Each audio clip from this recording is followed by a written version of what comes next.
जय माता दी। राधे राधे। आइए सुनते हैं दशा माता व्रत में दशा माता की सभी कथाएं एक साथ। दशा माता व्रत की प्रमाणिक कथा के अनुसार प्राचीन समय में राजा नल और दमयंती रानी सुखपूर्वक राज्य करते थे। उनके 2 पुत्र थे। उनके राज्य में प्रजा सुखी और संपन्न थी। एक दिन की बात है कि उस दिन होली दशा थी। एक ब्राह्मणी राजमहल में आई और रानी से कहा, दशा का डोरा ले लो। बीच में दासी बोली, हाँ रानी साहिबा, आज के दिन सभी सुहागिन महिलाएं दशा माता का पूजन और व्रत करती हैं तथा इस डोरे की पूजा करके गले में बांधती हैं, जिससे अपने घर में सुख समृद्धि आती है। अतः रानी ने ब्राह्मणी से डोरा लिया और विधि अनुसार पूजन करके गले में बांध दिया। कुछ दिनों के बाद राजा नल ने दमयंती के गले में डोरा बंधा हुआ देखा। राजा ने पूछा, इतने सोने के गहने पहनने के बाद भी आपने यह डोरा क्यों पहना? रानी कुछ कहती, इसके पहले ही राजा ने डोरे को तोड़कर जमीन पर फेंक दिया। रानी ने उस डोरे को जमीन से उठा लिया और राजा से कहा, यह तो दशा माता का डोरा था। आपने उनका अपमान करके अच्छा नहीं किया। जब रात्रि में राजा सो रहे थे तब दशा माता स्वप्न में बुढ़िया के रूप में आई और राजा से कहा, हे राजा, तेरी अच्छी दशा जा रही है और बुरी दशा आ रही है। तूने मेरा अपमान करना कैसे किया और एक काम जो किया वह अच्छा नहीं किया। ऐसा कहकर दशा माता अंतर ध्यान हो गई। अब जैसे तैसे दिन बीतते गए, वैसे वैसे कुछ ही दिनों में राजा के ठाट बाट, हाथी घोड़े, लाव लश्कर, धन धान्य, सुख शांति सब कुछ नष्ट होने लगे। अब तो भूखे मरने का समय तक आ गया। एक दिन राजा ने दमयंती से कहा, तुम अपने दोनों बच्चों को लेकर अपने मायके चली जाओ। रानी ने कहा, मैं आपको छोड़कर कहीं नहीं जाऊंगी। जिस प्रकार आप रहेंगे उसी प्रकार मैं भी आपके साथ रहूंगी। तब राजा ने कहा, अपने देश को छोड़कर दूसरे देश में चलें। वहाँ जो भी काम मिल जाएगा वही काम कर लेंगे। इस प्रकार नल दमयंती अपने देश को छोड़कर चल दिए। चलते चलते रास्ते में भील राजा का महल दिखाई दिया। वहाँ राजा ने अपने दोनों बच्चों को अमानत के तौर पर छोड़ दिया। आगे चले तो रास्ते में राजा के मित्र का गांव आया। राजा ने रानी से कहा, चलो हमारे मित्र के घर चले। मित्र के घर पहुंचने पर उनका खूब आदर सत्कार हुआ और पकवान बनाकर भोजन कराया। मित्र ने अपने शयन कक्ष में सुलाया। उसी कमरे में मोर की आकृति की खूंटी पर मित्र की पत्नी का हीरो जड़ा कीमती हार टंगा था। मध्य रात्रि में रानी की नींद खुली तो उन्होंने देखा कि वह बेजान खूंटी हार को निगल रही है। यह देखकर रानी ने तुरंत राजा को जगाकर दिखाया और दोनों ने विचार किया कि सुबह होने पर मित्र के पूछने पर क्या जवाब देंगे। अतः यहाँ से इसी समय चले जाना चाहिए। राजा रानी दोनों रात्रि को ही वहाँ से चल दिए। सुबह होने पर मित्र की पत्नी ने खूंटी पर अपना हार देखा। हार वहाँ नहीं था। तब उसने अपने पति से कहा, तुम्हारे मित्र कैसे हैं जो मेरा हार चुराकर रात्रि में ही भाग गए? मित्र ने अपनी पत्नी को समझाया कि मेरा पुत्र कदापि ऐसा नहीं कर सकता। धीरज रखो, कृपया उसे चोर मत कहो। आगे चलने पर राजा नल की बहन का गांव आया। राजा ने बहन के घर खबर पहुंचाई कि तुम्हारे भाई भौजाई आए हुए हैं। खबर देने वाले से बहन ने पूछा उनके हाल चाल कैसे हैं। वह बोला दोनों अकेले हैं, पैदल ही आए हैं तथा वे दुखी हाल में हैं। इतनी बात सुनकर बहन थाली में कांदा रोटी रखकर भैया भाभी से मिलने आई। राजा ने तो अपने हिस्से का खा लिया, परंतु रानी ने जमीन में गाड़ दिया। चलते चलते एक नदी मिली। राजा ने नदी में से मछलियां निकालकर रानी से कहा तुम इन मछलियों को भूनो, मैं गांव से परोसा लेकर आता हूँ। गांव का नगर शेख सभी लोगों को भोजन करा रहा था। राजा गांव में गया और परोसा लेकर वहां से चला तो रास्ते में चील ने झपट्टा मारा तो सारा भोजन नीचे गिर गया।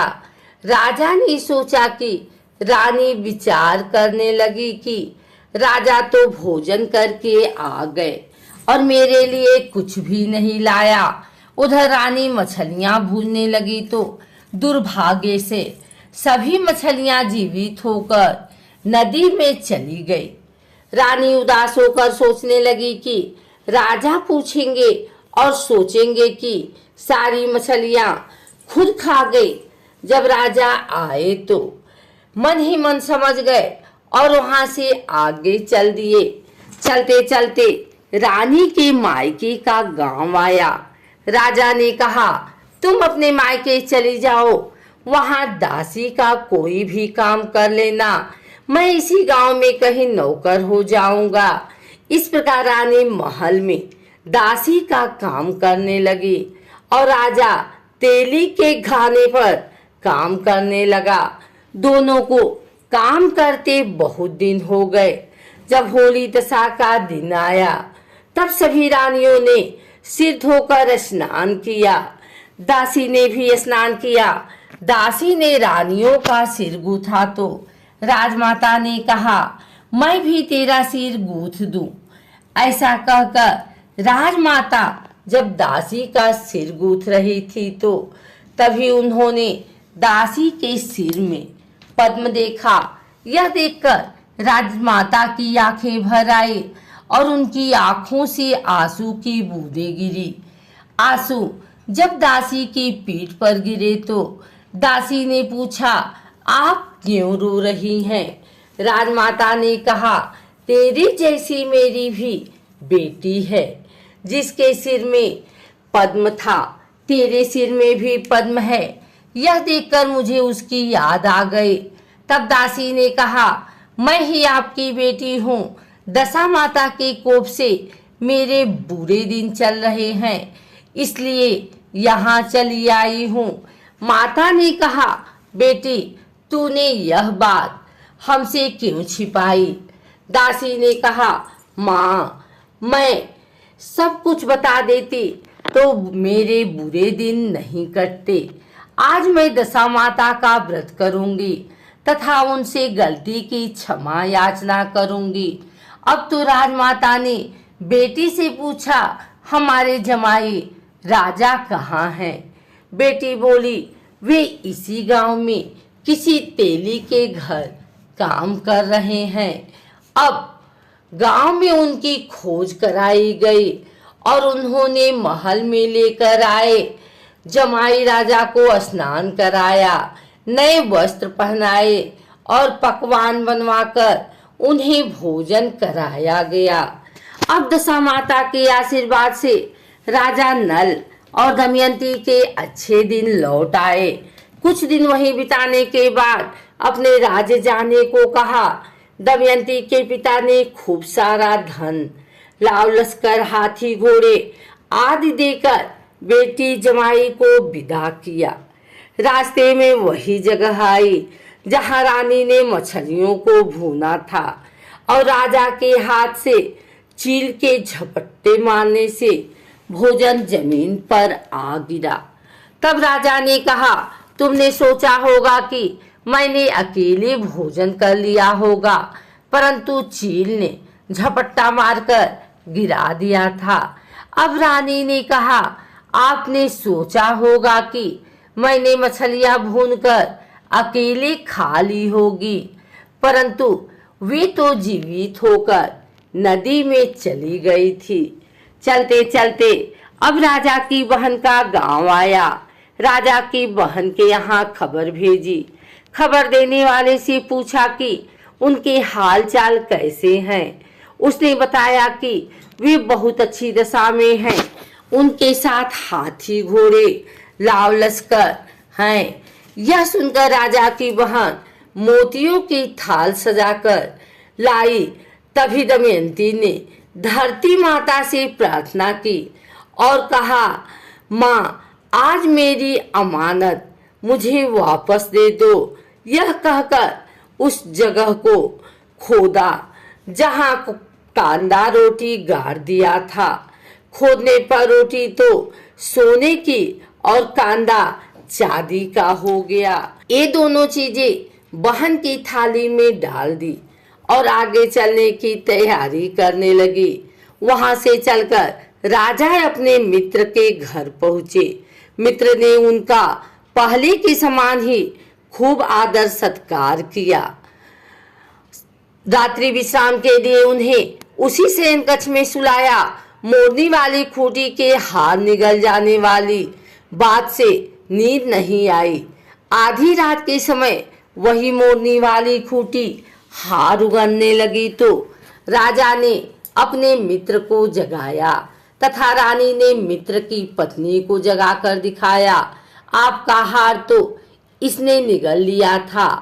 आपने सोचा होगा कि हार हमने चुराया। दूसरे दिन प्रातःकाल नित्य कर्म से निपटकर वहां से वे चल दिए। वे भील राजा के यहाँ पहुंचे और अपने पुत्रों को मांगा तो भील राजा ने देने से मना कर दिया। गांव के लोगों ने उन बच्चों को वापस दिलाया। नल दमयंती अपने बच्चों को लेकर अपनी राजधानी के निकट पहुंचे तो नगरवासियों ने लाव लश्कर के साथ उन्हें आते देखा। सभी ने बहुत प्रसन्न होकर उनका स्वागत किया।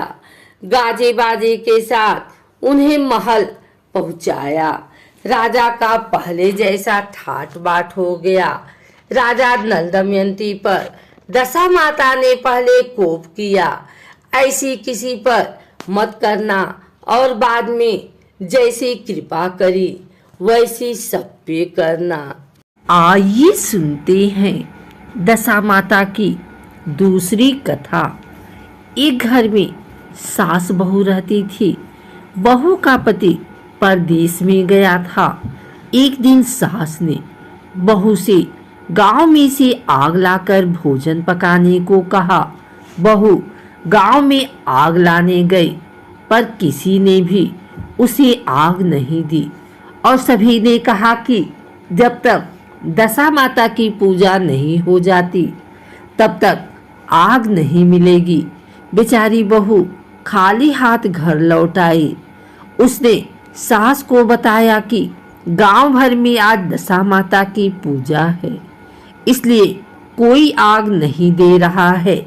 शाम हो जाने पर सास आग लेने गई।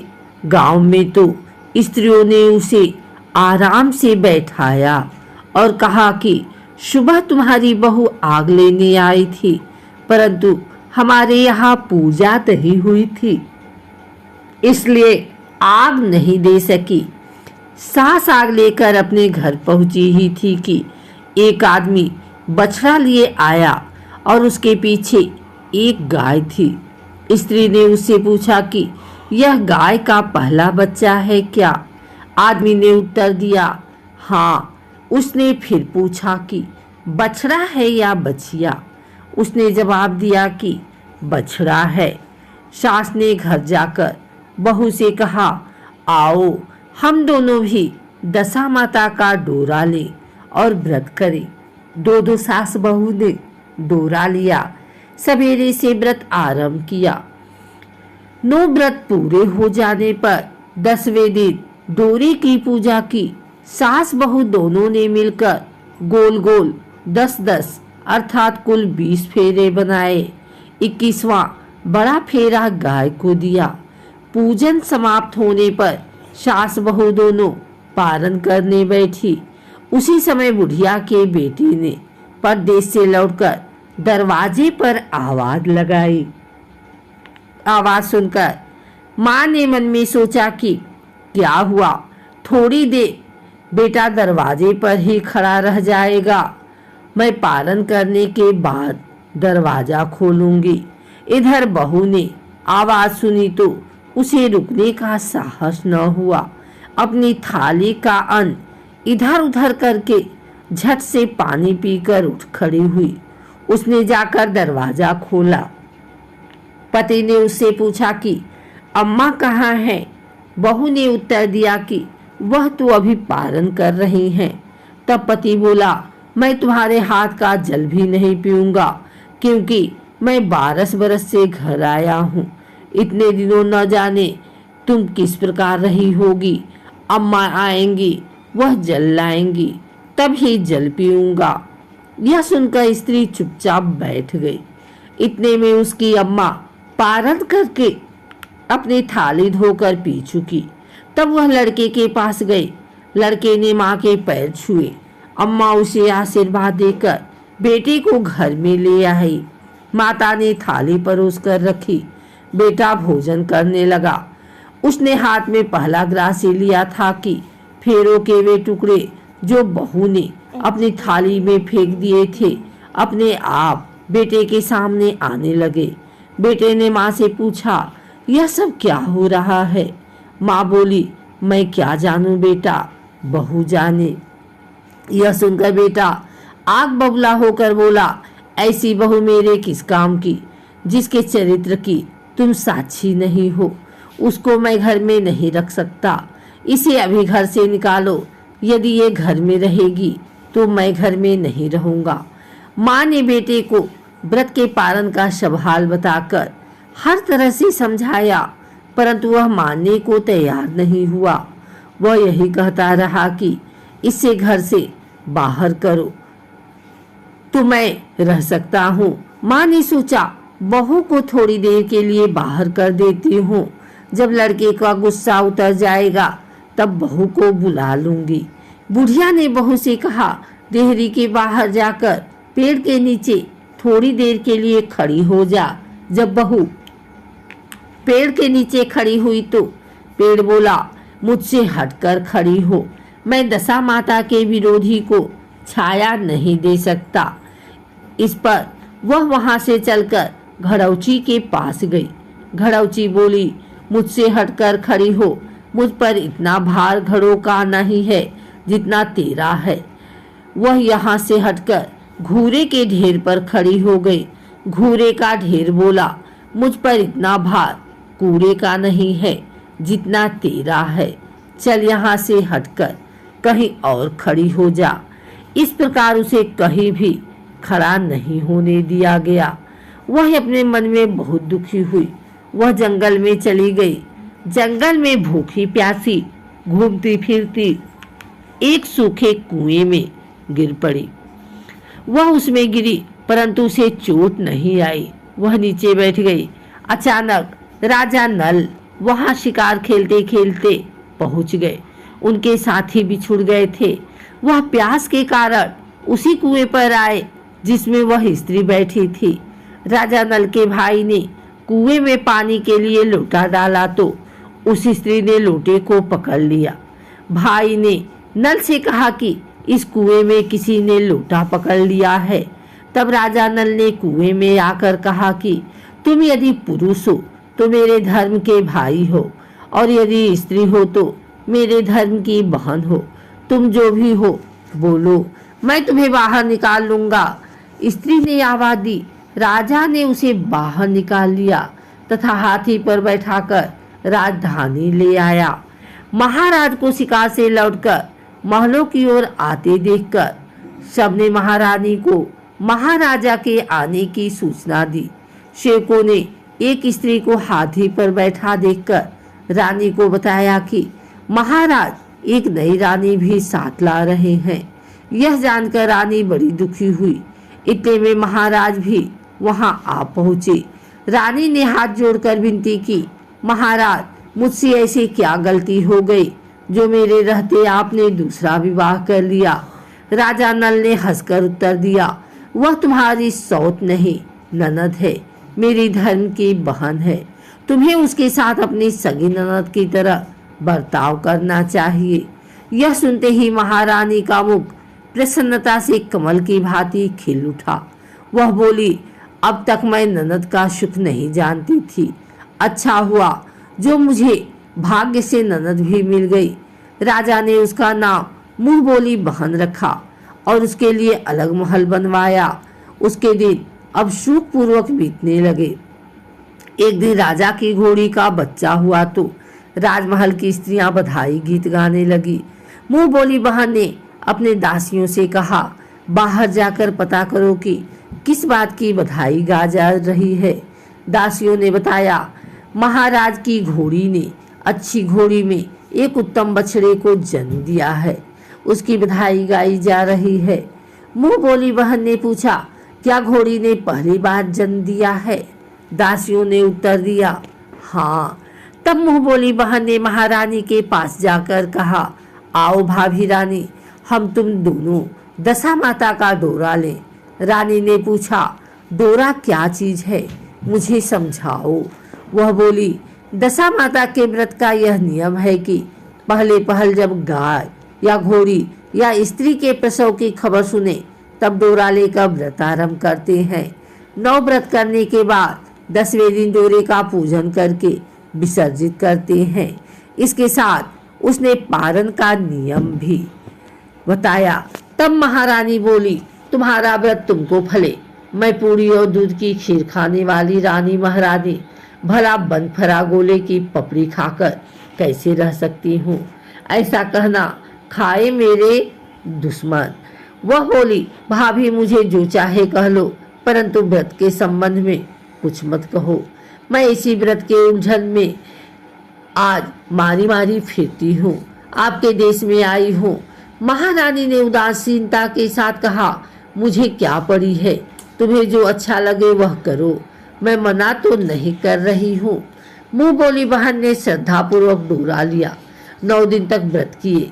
10वें दिन विधिवत पूजन किया, गोला फरा बनाए और संध्या को पारण करने बैठी। उसी समय उसके पति को अचानक कुछ प्रेरणा सी हुई और वह अपनी माता से आज्ञा लेकर अपने पत्नी को ढूंढने चल दिया। घूमता फिरता वह राजा नल की राजधानी में पहुंच गया और अपनी अपनी पत्नी का पता लगाने लगा। उसने एक कुएं पर कुछ औरतों को बातें करते देखा। एक कह रही थी, राजा की मुंह बोली बहन बहुत ही सुंदर ही स्त्री है, आजकल उसी का किया हुआ सब कुछ होता है। दूसरी स्त्री बोली, वह सुंदर होने के साथ साथ धर्मात्मा भी है, जब से आई है तभी से उसने सदाव्रत खोल रखा है, उसके दरवाजे से कोई भी व्यक्ति खाली हाथ नहीं लौटता। तीसरी स्त्री बोली, वह जैसी धर्मात्मा है वैसी सदाचारी भी है। चौथी स्त्री बोली, वह सदाचारी और सर्वप्रिय भी है, सारी प्रजा उससे खुश है। 5वीं स्त्री बोली, यह सब तो सही है, परंतु अब तक यह पता नहीं चला कि वह कौन है और कहाँ की रहने वाली है। उन औरतों की बात सुनकर वह साधु के वेश में राजा नल की मुंह बोली बहन के महल के द्वार पर जा पहुंचा। वहां उसने भिक्षा के लिए आवाज लगाई तो द्वारपाल उसे भिक्षा देने लगा। उसने द्वारपाल के हाथों से भिक्षा लेने से मना कर दिया और बोला, भिक्षा देने वाली स्वामिनी के हाथ से ही भिक्षा ग्रहण करूंगा, नहीं तो अपने रास्ते चला। तब द्वारपाल ने उसे कहा, इस समय वह दशा माता का व्रत करके पारण कर रही हैं, पारण समाप्त होने के बाद ही वह तुमको भिक्षा दे सकती हैं, तब तक तुम इंतजार करो। वह चुपचाप बैठकर इंतजार करने लगा। पारण कर लेने के बाद वह मुट्ठी भर मोती लेकर आई, परंतु सामने अपने पति को पल्ला फैलाए देखकर वह मुस्कुराती हुई लौट गई। दोनों ने एक दूसरे को पहचान लिया था। महारानी ने मुंह बोली ननद को मुस्कुराते देखकर कहा, जब से तुम आई हो आज तक मैंने मुस्कुराते नहीं देखा। आज इस साधु को देखकर हंसने का क्या कारण है? मुंह बोली बहन ने उत्तर दिया कि वह साधु हमारे घर का है। रानी ने पूछा, तब वह ऐसे क्यों आया है? उसने कहा, वह अभी मेरा पता लगाने आया है। महारानी ने राजा नल से कहा, तुम्हारी मुंह बोली बहन के घर के लोग आए हैं। राजा ने कहा, उनसे कह दो कि अभी यहाँ से घर जाकर वहाँ से हमारी हैसियत से आए, तब तो बहन की विदाई करूँगा। राजा नल की मुंह बोली बहन का पति घर जाकर अपनी माँ से बोला, तुम्हारी बहू राजा नल के यहाँ उसकी बहन बनकर रह रही है। वह रोज सदा व्रत करती है और नियम धर्म से दिन बिताती है। तब उसकी माता ने उसे आज्ञा दी कि बहू को ले आओ। वह डोली पिनस बाजे गाजे कहार आदि के साथ यथाचित सज धज कर राजा नल की राजधानी को चल दिया। राजा ने उसका यथोचित आदर सत्कार किया और कुछ दिन मेहमानी में रखकर विधि पूर्वक बहन की विदाई की। जब वह महल के बाहर निकल चलने लगी तो महल भी उसके पीछे पीछे चलने लगा। तब महारानी बोली, ननद जी तुम चली और मेरा महल भी ले चली। जरा पीछे मुड़कर तो देखती जाओ। जे भी उसने पीछे मुड़कर देखा तो राजा का संपूर्ण राजसी वैभव अचानक लुप्त हो गया। राजा की मुंह बोली बहन तो अपने पति के साथ आनंद से रहने लगी, परंतु राजा नल व रानी का यह हाल हो गया कि वे दोनों कमरी कतरी ओढ़े फिरने लगे। उनके भोजनालय में पते खड़खड़ाने लगे। राजा नल ने रानी से कहा, अब हमें यहाँ से कहीं दूसरी जगह चले जाना चाहिए। रानी पतिव्रता स्त्री थी, उसने राजा की आज्ञा मान ली। चलते चलते वे एक गांव के पास पहुंचे। वहां पर बेरी के पेड़ पर बेर लगे हुए थे। राजा रानी दोनों भूखे थे। उन्होंने बेरी को उठाया तो बेर लोहे के हो गए। इस प्रकार राजा रानी जिस वस्तु को भी हाथ लगाते वह कंकड़ पत्थर में बदल जाते थे। इतना पर भी राजा रानी आगे बढ़ते गए। रास्ते में उन्हें एक व्यापारी मिला। व्यापारी ने राजा रानी को पहचान लिया। उसने राजा रानी के भोजन के लिए सेर भर आटा दिया। वे आटा लेकर नदी के किनारे गए। वहां रानी भोजन बनाने लगी और राजा नल स्नान करने चले गए। उस नदी में मछुआरे मछलियां पकड़ रहे थे। मछेरों ने राजा को 4 मछलियां दी। रानी ने मछलियां भूनकर रोटियां बना ली। राजा नल भोजन करने बैठे तो रोटियां ईंट में परिवर्तित हो गई और मछलियां उछलकर नदी में चली गई। वहां से चलकर राजा रानी अपनी मुंह बोली बहन के यहाँ गए। बहन को जब पता चला कि भाई भाभी आए हैं तो उसने सेवकों से पूछा, कैसे आए हैं? सेवकों ने कहा, भिखारियों के हाल में आए हैं। यह सुनकर उसे बड़ी लज्जा आई। उसने राजा रानी को एक कुम्हार के यहाँ ठहरा दिया। शाम को थाल सजाकर बहन स्वयं भाभी से मिलने कुम्हार के घर गई। उसने भाभी के सामने थाल रखा तो भाभी ने कहा कि इस थाल में जो कुछ भी है उसे कुम्हार के चक्के के नीचे रख दो और चली जाओ। ननद थाल का सामान चक्के के नीचे रखकर चली गई। थोड़ी देर में राजा ने आकर रानी से पूछा, कहो बहन आई थी, क्या लाई थी? रानी ने कहा, आई तो थी, पर जो कुछ लाई थी मैंने इस चक्के के नीचे रखवा दिया है। राजा ने वहां देखा तो वहां कंकड़ पत्थरों के सिवाय कुछ भी नहीं था। राजा को समझते देर नहीं लगी कि यह सब बुरी दशा के कारण है। भला वह मेरे लिए कंकड़ पत्थर क्यों लाएगी? अब राजा रानी वहां से चलकर अपने मित्र के घर गए। मित्र को लोगों से पता चला तो उनसे पूछा, कैसे आना हुआ? उन्होंने उत्तर दिया, भिखारियों के हाल में आए हैं। मित्र ने दुखी होकर कहा, कोई बात नहीं, जैसे आए वैसे अच्छे आए, आखिर मित्र हैं, उन्हें महलों में ले आओ। मित्र ने उन दोनों का स्वागत किया, स्वादिष्ट भोजन कराया। एक कमरे में उनके लिए पलंग बिछवा दिए। उस कमरे में एक खुटी पर 9 लखा हार टंगा था। आधी रात के समय राजा तो सो गए, परंतु रानी जाग रही थी। रानी ने देखा कि हार वाली खूंटी के पास दीवार में एक मोर का चित्र बना हुआ है। मोर धीरे धीरे हार को निगल रहा है। रानी ने राजा को जगाकर वह दृश्य दिखाया। राजा ने सोचा, यहाँ से चुपचाप भाग चलना चाहिए, नहीं तो सवेरे चोरी का कलंक लगेगा, तब मित्र को क्या मुख दिखाएंगे। बेचारे राजा और रानी उठकर जंगल की तरफ चले गए। दोनों चलते चलते एक दूसरे राजा की राजधानी में पहुंच गए। वहां अतिथि और भिक्षुओं को सदाव्रत दिया जाता था। वे दोनों भी सदाव्रत लेने गए, परंतु उस समय सदाव्रत बंद हो चुका था। वहां के अधिकारियों ने कहा, यह लोग न जाने कहां से भागे आए हैं कि इन्हें देने के लिए कुछ भी नहीं बचा, फिर भी इन्हें एक मुट्ठी चने दे दो। उन्होंने इस प्रकार से अनादर और कड़वी बातें सहित दान लेना अस्वीकार कर दिया। वे दानाध्यक्ष की निंदा करते हुए बोले कि ऐसी कंजूसी है तो सदाव्रत देने का नाम ही क्यों करता है। दानाध्यक्ष बोला, यह तो बड़ा घमंडी भिक्षुक लगता है, भीख भी मांगता है और गाली भी देता है, इनको हवालात में डाल दो। इस प्रकार दोनों को एक कोठरी में बंद कर दिया। एक एक मुट्ठी चने दोनों को खाने के लिए मिलने लगे।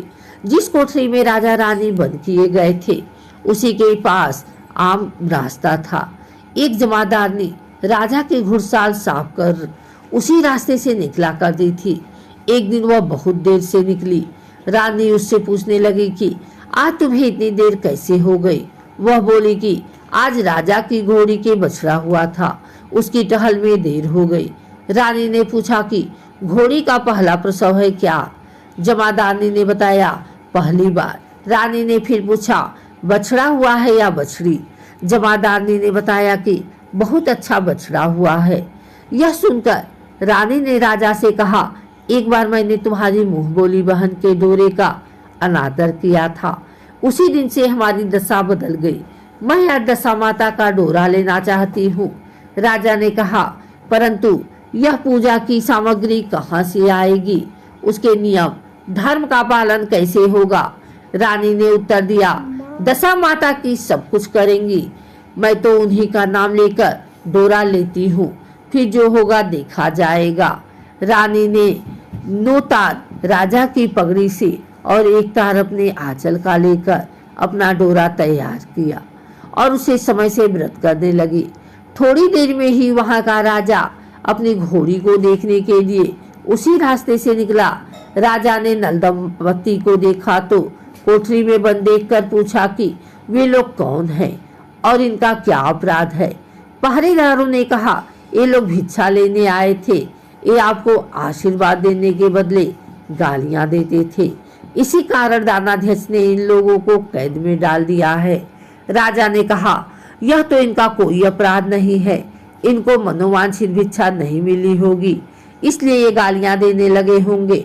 इनको संतुष्ट करना चाहिए था, ना कि कैद में डाल देना चाहिए। इनको अभी रिहा करो। राजा की आज्ञा से उसी समय दोनों को कोठरी से बाहर निकाला गया। राजा उनके पांव में पद्म और माथे पर चंद्रमा देखकर पहचान गया कि यह तो राजा नल और रानी दमयंती हैं। इस पर उसने दोनों हाथों से हाथ जोड़कर क्षमा मांगी और हाथी पर बैठाकर अपने महल में ले गया। उस दिन तक राजा के यहाँ रहकर उन दोनों ने पूरे राजसी ठाठ के साथ अपनी राजधानी की ओर प्रस्थान किया। रास्ते में वे पहले अपने मित्र के यहाँ गए। मित्र ने राजा नल की आने की खबर सुनकर लोगों से पूछा, मित्र आए तो कैसे आए। लोगों ने कहा, अब की बात तो राजसी ठाट बाट के साथ हाथी घोड़े डंका निशान पालकी पीनस एवं फौज के साथ लेकर आए हैं।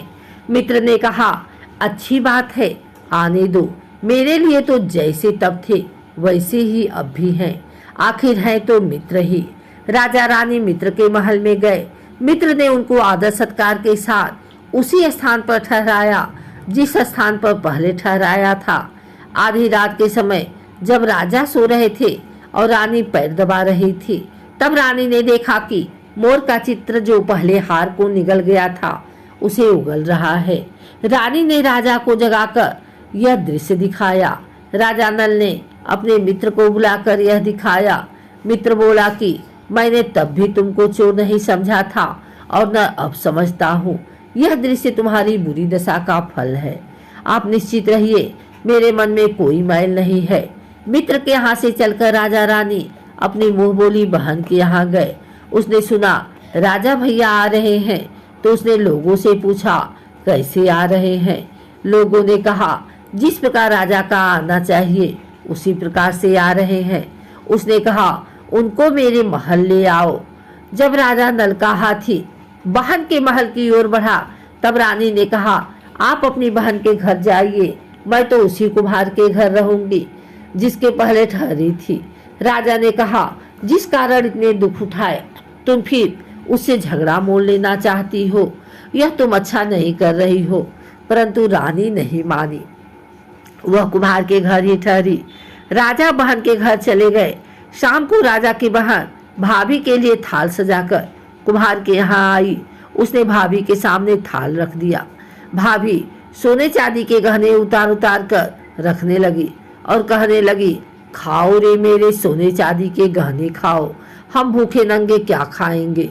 यह उलाहना सुन ननद बोली यह उलाहना किसे देती हो, मुझसे उस समय जो हुआ कुछ हो सका वो उस समय लाई थी, वही अब भी लाई हूँ। विश्वास न हो तो चक्के के नीचे अब भी देख लो। सचमुच चक्के के नीचे देखा तो वहां पर मणिक मोतियों का ढेर लगा था। रानी यह सब देखकर सन रह गई।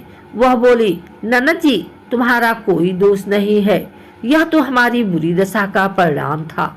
रानी ने ननद का लाया सब सामान तथा उनमें अपनी तरफ से कुछ और जवाहरात मिलाकर ननद को वापस कर दिया। परंतु ननद को पूजा का न्योता देना भूल गई। वहां से चलकर राजा सुरा गाय के पास आए। गाय ने सेना सहित राजा को भरपेट दूध पिलाया। वहां से आगे चलकर वे नदी के तट पर पहुंचे तो वहां पड़ाव डाला। भोजन बनवाया गया। जब राजा भोजन करने बैठे तो उसी समय नदी में उछलकर गिरी हुई भुनी भुनाई मछलियां अपने आप थाली में गिर पड़ी। वह रोटियां जो ईंट बन गई थी फिर से रोटियां बन गई। राजा ने कहा यह सब क्या हो रहा है, कुछ समझ में नहीं आता। रानी ने बताया कि ये रोटियां और मछलियां वे ही हैं जो उस दिन हमें नसीब नहीं हुई थी। मैं यदि आपसे उस समय कहती कि तली हुई मछलियां जल में उछल गई और रोटियां ईंट बन गई तो आप कदापि भी इसे सच नहीं मानते। इसी कारण मुझे बहाना बनाना पड़ा था। अब राजा रानी अपने राजधानी की ओर आगे बढ़े। जब राजा की फौज अपनी राजधानी के समीप पहुंची तो वहां के लोगों ने समझा कि दूसरे राजा ने राजधानी पर आक्रमण कर दिया है। वे घबरा गए। वहां के लोग नजराना लेकर राजा से मिलने गांव के बाहर आए। परंतु यह क्या, यह तो अपने राजा हैं। लोगों का प्रसन्नता का ठिकाना न रहा। वे श्रद्धा भक्ति के साथ महाराज के आगे चलकर उन्हें उनके महल में ले गए। राजा रानी ने महल में प्रवेश किया। रानी ने तुरंत दशा माता की पूजा का प्रबंध किया। उसने उस पूजा में नगर की सब सौभाग्यवती स्त्रियों को बुलाया। भगवती के भोग के लिए सब प्रकार के पकवान बनवाए और आटे की 10 बतियां, 10 शक्कर की गुंजिया और 10 अठवाइयां सुहागिनों के आंचल में डाली। सुहागिनों का श्रृंगार करके दशा माता की पूजा आरंभ हुई। कलश स्थापित करके दीपक को जलाया गया, परंतु उसकी बाती जली नहीं। इस पर पंडितों ने कहा कि कोई न्योता पाने वाला न्योतने की वो तो नहीं रह गया है, स्मरण किया जाए, उसके आने पर दीपक जल जाएगा। रानी ने सोच विचार कर बताया कि ननद न्योतने से रह गई है। पंडितों ने कहा कि उसे फौरन बुलाया जाए। राजा ने अपना दूरतगामी रथ भेजकर अपने मुंह बोली बहन को बुलवाया। उसके आते ही कलश का माणिक दीपक प्रज्वलित हो गया। बड़ी धूमधाम से पूजा की गई। अंत में सुहागिनों को भोजन कराकर विदा किया गया। उसी समय राजा ने राज्य में आज्ञा जारी की, मेरी प्रजा के लोग दशा माता का व्रत किया करें। भगवती माता ने जिस प्रकार राजा नल के दिन फेरे उसी प्रकार सबके दिन फेरे। आइए सुनते हैं दशा माता की तीसरी कथा। इस कथा को सुनने मात्र से सभी मनोकामना होती है पूर्ण। एक सास बहू थी। एक दिन सुबह सुबह सास ने बहू से कहा, जाओ आग लाकर भोजन बनाओ, बड़ी भूख लगी है। बहू हाथ में कंडा लेकर आग लेने गांव में गई। उस दिन गांव भर में दशा माता की पूजा थी, इसलिए किसी के यहाँ से भी उसे आग नहीं मिली। वह खाली हाथ लौटकर आई। शाम होने पर वह पड़ोसन के पास जाकर बोली कि मेरी सास तो दशा माता का डोरा नहीं लेती, परंतु अब की बार मैं डोरा लेना चाहती हूँ। मुझे पूजन की विधि बता देना। दोबारा जब डोरा लेने का समय आया तो बहू ने सास को बिना बताए दशा माता का डोरा ले लिया। 9 दिन वह किसी न किसी बहाने पड़ोसन के घर जाकर कथा सुनते रही। 10वें दिन उसे चिंता सताने लगी कि अब मैं पूजा कैसे करूंगी। वह मन ही मन दशा माता क्या ध्यान धरकर सोचने लगी कि आज सास कहीं बाहर चली जाए तो मैं शांतिपूर्वक पूजा कर लूं। दशा माता की कृपा से सास बहू से बोली, मैं आज खेतों में जा रही हूँ, यदि मुझे आने में देर हो जाए तो तुम मेरे लिए खेत पर खाना ले आना। बहू के मन की मुराद पूरी हो गई। वह तो यही चाहती ही थी। उसने सास से कहा कि आप निश्चिंत होकर जाइए, घर का सारा काम मैं निपटा दूंगी। सास के जाते ही बहू ने स्नान कर दशा माता की पूजा की। इसके बाद वह पूजा की सामग्री मिट्टी के गोले में रखकर उसे सिलाने के लिए ले जाने लगी थी कि उसकी सास खेतों से वापस आ गई। सास को देखकर बहू ने जल्दी से उस गोले को मटकी में छिपा दिया। उसने सोचा कि उचित समय पर गोले को दही से निकालकर विसर्जित कर दूंगी। सास ने आते ही बहू से कहा, तुम मुझे खाना देने क्यों नहीं आई? अब तक क्या कर रही हो? बहू ने कहा कि आज मैंने सर के बाल धोए थे, उनके सूखने की देर लग गई, इस कारण भोजन बनाने में देर हो गई। मैं थाली लगाती हूँ, आप भोजन कर लीजिए।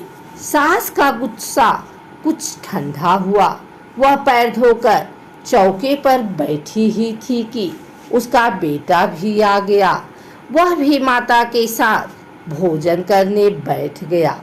सास भोजन करके उठना ही चाहती थी कि उसका बेटा बोला, मुझे तो दही चाहिए। सास ने बहू से दही देने के लिए कहा। बहू बोली, मैं तो रसोई में हूँ, आप ही इन्हें दही दे दें। सास हाथ धोकर दही लेने गई, परंतु जैसे ही उसने छाछ की मटकी उठाई तो उसमें कुछ खड़खड़ाने की आवाज़ आई। उसने हाथ डालकर देखा तो उसे एक बड़े सोने का गोल मिला। सास ने आश्चर्य से बहू से पूछा, इस छाछ की मटकी में यह सोने का गोला कहाँ से आया? इसे तुम कहाँ से चुरा कर लाई हो? यहाँ क्यों छिपा कर रखा है? मैं समझ गई कि इसी वजह से तुम छाछ देने नहीं उठी। इसका भेद बताओ। बहू बोली, मुझे कुछ नहीं पता, मेरी दशा माता जाने।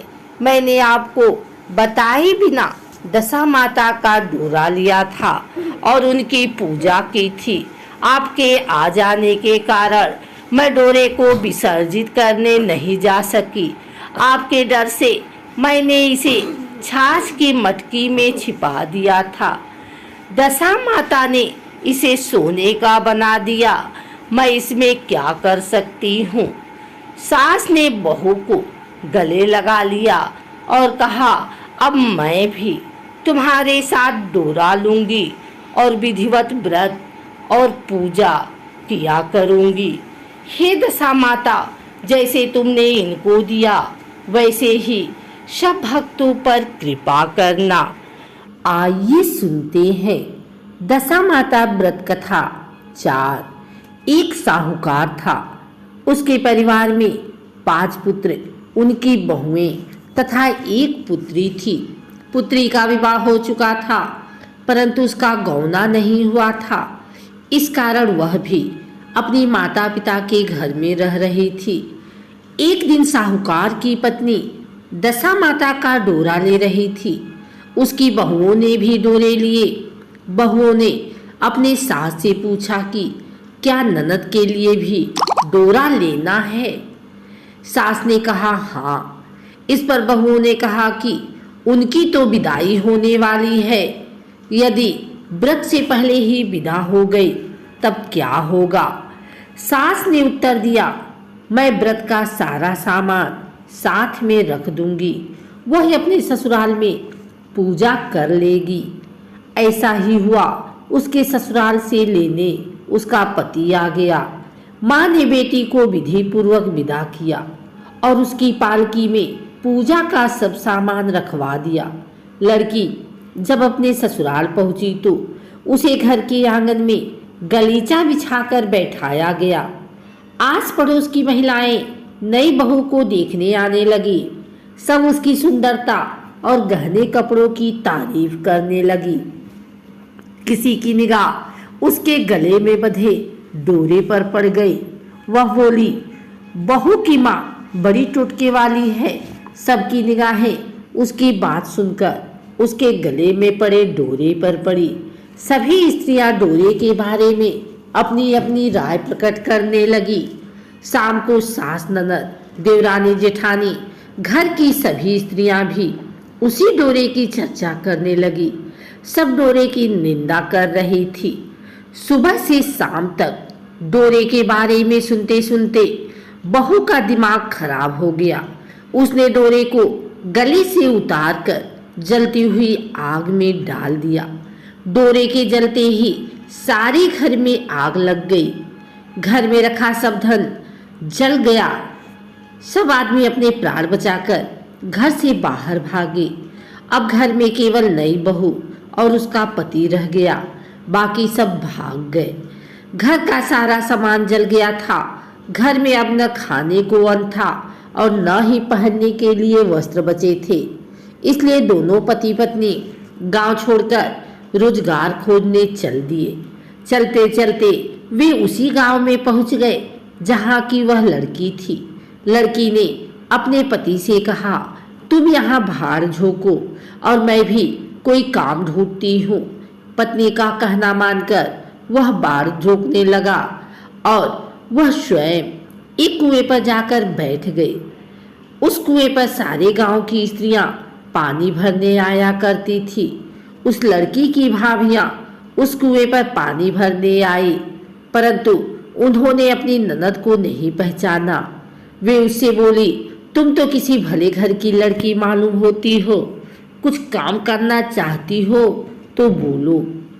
लड़की बोली, काम तो करूंगी परंतु कोई नीच काम नहीं करूंगी।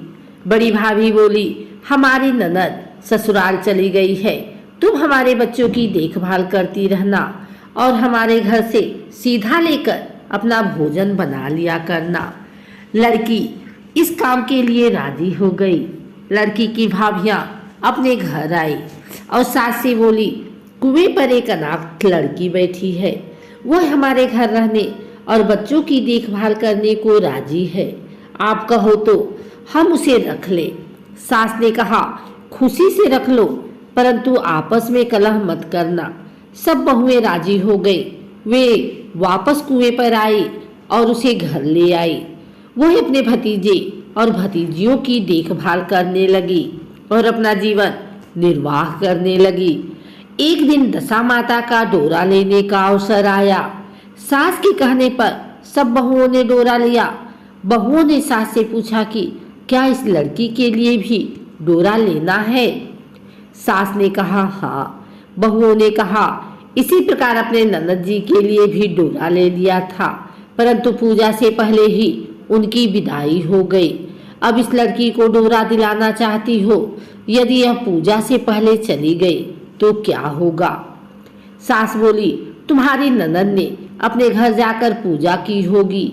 यह लड़की पूजा होने तक इसी घर में रहेगी, तो अपने आप पूजा में शामिल हो जाएगी और यदि कहीं चली गई तो वहां पर ही पूजा कर लेगी। सर्वसम्मति से लड़की ने भी दशा माता का डोरा ले लिया। 9 दिन तक वह दशा माता की कहानी तथा व्रत पूजन में शामिल होती रही। 10वें दिन लड़की की माता व बहुओं ने सर से स्नान किया और घर में चौका लगाया तथा पूजन की तैयारी करने लगी। लड़की बहुओं से बोली, यदि कोई पुराना कपड़ा मिल जाए तो मैं भी स्नान कर लूं। बहुओं ने अपनी सास से पूछकर अपनी ननद की साड़ी उस लड़की को दे दी। अपनी पुरानी साड़ी लेकर वह स्नान करने गई। उसने सर से स्नान करके साड़ी पहनी और घर आ गई। घर पर पूजा आरंभ हो गई। वह जैसे ही पूजा के पास आकर बैठी तो बहुओं ने कहा, यह तो हमारी ननद जैसी लग रही है। इस पर सास ने नाराज होकर कहा, तुम्हारे मन में जो आता है बोलती रहती हो। पूजा के समय भी चुपचाप नहीं बैठा जाता। चुप रहो, मुझे कथा कह लेने दो। तुम्हारी बातों से कथा में विघ्न पड़ता है। बहुएं चुप हो गई। घर की सब स्त्रियों ने पारण किया, लड़की ने भी पारण किया। इसके बाद स्त्रियां एक दूसरे का सर गूंथने लगी। एक ने लड़की का सर गूंथना शुरू किया। वह बोली कि जैसी गूंथ सिर में है वैसी गूंथ हमारी ननद के सिर में थी। सास नाराज होकर बोली, तुम मेरी बेटी की तुलना इससे क्यों कर रही हो? सास ने बहू को तो डांट दिया, परंतु उसकी बात मन में घर कर गई। उसने लड़की से कहा, आज रात मेरे पास सोना। रात तो जब बहुएं सो गई तो उसने लड़की से पूछा, तुम्हारे पीहर में कभी कोई था? उसने जवाब दिया, मेरे 5 भाई और भाभियां, तुम जैसे माता पिता थे। उसने फिर पूछा, क्या हुआ? लड़की बोली, पीहर में मैंने दशा माता का डोरा लिया था। उनके पूजन से पहले ही ससुराल के लिए विदा हो गई। ससुराल में पहुंचकर मेरे गले में पड़े डोरे को देखकर वहां की स्त्रियां हंसी उड़ाने लगी। तब मैंने उस डोरे को आग में डाल दिया। उस डोरे के साथ सारा घर जलकर भस्म हो गया। सब लोग भाग गए। हम दोनों भागकर इस गांव में आ गए। उसकी मां ने पूछा कि तुम्हारा पति कहाँ है? लड़की ने कहा, वह भर भूजे के यहाँ भार झोंकते हैं। दशा माता के प्रकोप से हमारी ये हालत हो गई है। वह समझ गए कि यह लड़की कोई और नहीं, उनकी बेटी ही है। तब उसने अपने 5 बेटों को बुलाकर कहा कि यह तुम्हारी छोटी बहन है। सवेरा होते ही माता के कहने पर 5 भाई भर भूजे के यहाँ से अपने बहनोई को लेकर आए। उन्होंने उसको स्नान कराया और उत्तम वस्त्र पहनने को दिए। कपड़े पहनकर वह सुंदर शाहूकार दिखाई देने लगा। वह कुछ दिन ससुराल रहकर अपने घर चला गया। घर पहुंचकर उसने देखा कि सब लोग पहले की तरह सुखपूर्वक रह रहे हैं। इसके बाद वह अपने ससुराल आया और अपनी पत्नी को विदा कराकर घर ले गया। वह अपनी दशा पर विचार करती हुई जा रही थी। मार्ग में एक नदी पड़ी। उस नदी में स्नान करके अप्सराएं दशा माता का डोरा ले रही थी। उनके पास एक डोरा बच गया था। वह अप्सराएं बोली, यदि इस डोली में कोई उच्च वर्ग की स्त्री हो तो उसे ये डोरा दे दे। उन्होंने डोली के पास जाकर पता किया और वह डोरा उस लड़की को दे दिया। जब लड़की अपने ससुराल पहुंची तो सास थाल सजाए, ननद कलश लिए और देवरानी जेठानी अन्य मांगलिक वस्तुएं लिए उसका स्वागत करने के लिए खड़ी थी। नेक दस्तूर हो जाने के बाद लड़की को आसन पर बैठाया गया। आसन पर बैठने के बाद लड़की ने कहा, आप लोगों ने पहली बार दशा माता के डोरे के लिए अपशब्द कहे थे, जिसका फल ये हुआ कि घर के सब लोग बिछुड़ गए तथा घर का धन धान्य जलकर स्वाहा हो गया। बड़ी मुसीबतें उठाने के बाद अब अच्छे दिन आए हैं। आप में से कोई भी अब मेरे दशा माता डोरे की निंदा करने की भूल न करें। जब मेरा व्रत पूरा हो जाएगा तब सब श्रद्धा पूर्वक पूजा करें।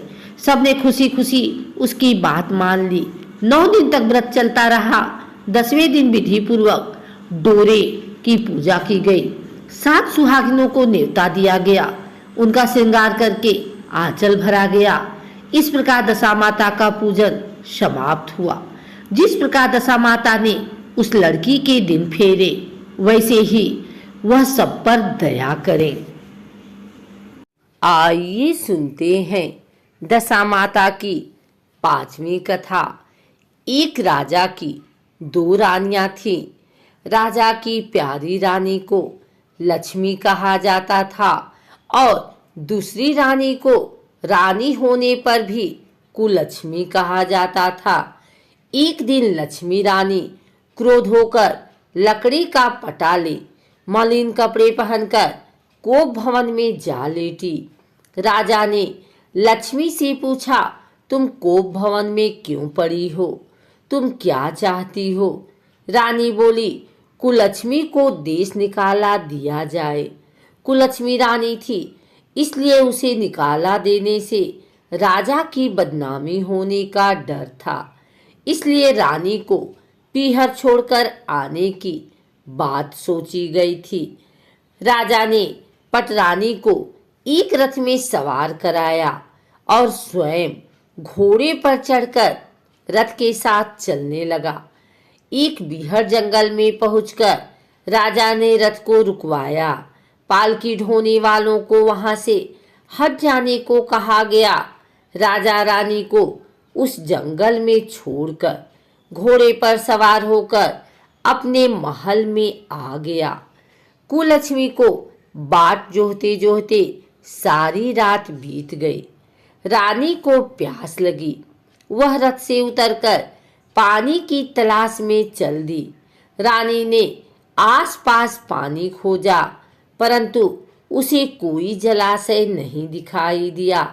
रानी ने एक सारस के जोड़े को एक तरफ जाते देखा। रानी कुलक्ष्मी सारस के जोड़े के पीछे चल दी। चलते चलते वह एक नदी के किनारे पहुंच गई।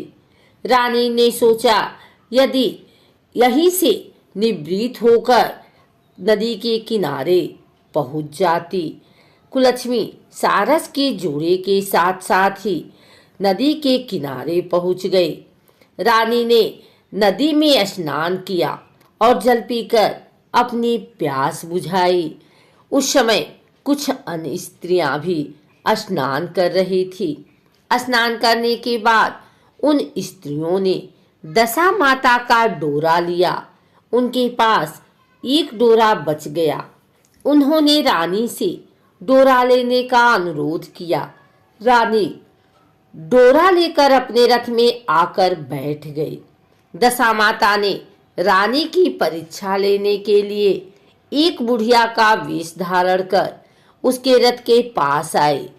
वह रानी से बोली कि बेटी, यहाँ बैठी क्या कर रही हो? रानी ने बुढ़िया से कहा, पहले तुम बताओ, तुम कौन हो? बुढ़िया ने उत्तर दिया, मैं तुम्हारी मौसी हूँ। तब रानी उसके गले लगकर रोने लगी। उसने अपना विपदा भरी सारी कहानी बुढ़िया को बता दी। अंत में रानी ने बुढ़िया से कहा, अब मुझे केवल तुम्हारा ही सहारा है, मेरी रक्षा करो। दशा माता की कृपा से उसी जगह माया का शहर बस गया। रानी के भाई भाभी आदि सारा मायका वहां प्रकट हो गया। रानी ने अपने पीहर के साथ मिलकर 9 दिन दशा माता की कथा कहानियां सुनी। 10वें दिन डोरे की पूजा होनी थी।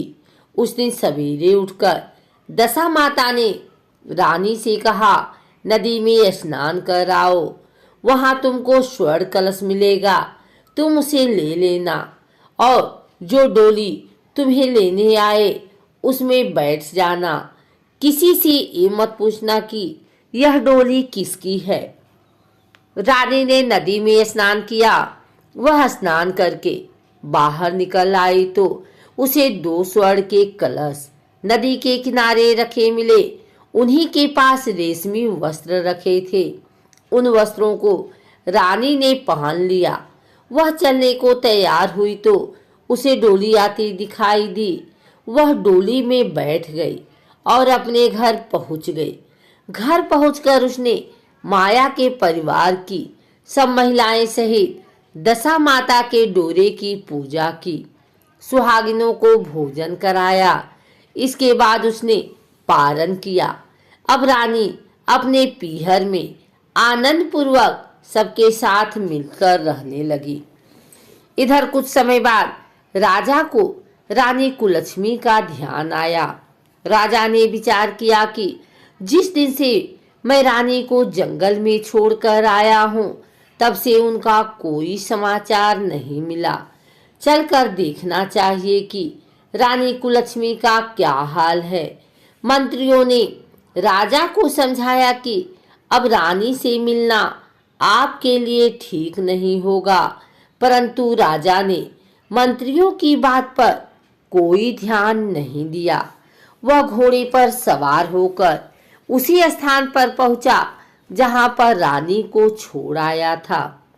राजा को ये देखकर बड़ा आश्चर्य हुआ कि यहाँ तो सघन वन था, परंतु अब यहाँ रमणीक बस्ती बसी हुई है। राजा ने लोगों से पूछा, यह कौन सी नगरी है? लोगों ने उसे बताया कि यह कुलक्ष्मी का नगर है। अब तो राजा के आश्चर्य का ठिकाना न रहा। वह बार बार सोच रहा था कि क्या यह नगर मेरी पटरानी कुलक्ष्मी द्वारा बसाया नगर है? राजा ने कुलक्ष्मी के महल के पास जाकर सूचना भिजवाई कि उनसे अमुक देश के राजा मिलना चाहते हैं। रानी ने राजा को पहचान कर मिलने से मना कर दिया, परंतु मौसी ने उसे समझाया कि हिंदुओं में तो पति परमेश्वर माना जाता है। तुम्हें यही उचित है कि तुम यथाशक्ति उनका आदर सत्कार करो। मौसी के कहने पर रानी कुलक्ष्मी ने राजा को महल में बुलवाया। दोपहर को राजा को भोजन पर बुलाया गया। राजा के साथ नाई भी था। रानी राजा और नाई को भोजन कराने लगी। पहली बार रानी ने नाई की पत्तल पर भोजन परोसा तो नाई ने रानी के पैर पर एक छींटा लगाया। रानी इस भेद को नहीं समझ सकी। नाई ने उसके पैर पर रायते का छींटा क्यों मारा? रानी दूसरी बार पोशाक बदलकर फिर आई। राजा मन में सोचने लगा कि यहाँ तो बहुत सी रानियां हैं, सबकी शक्ल एक जैसी है। मैं अपनी रानी को कैसे पहचानूंगा? डेरे आकर राजा ने नाई से कहा, यहाँ तो कई रानियां हैं, मैं अपने रानी को कैसे पहचानूं? नाई बड़ा चतुर था। वह बोला, रानी तो एक ही है, परंतु वह पोशाक बदल बदल कर हमारे सामने आ रही है। राजा ने नाई से पूछा, तुझे कैसे पता चला कि रानी एक ही है? नाई बोला कि मैंने उनके पैर पर रायते का छींटा मारा था। वह 3 बार कपड़े बदलकर हमारे सामने आई, परंतु वह छींटा उनके पैर पर 3 बार लगा था। अगले दिन रानी ने राजा को अपने महल में बुलवाया। राजा को अपनी मेज पर बिठाकर खाने के लिए पान का बीड़ा दिया।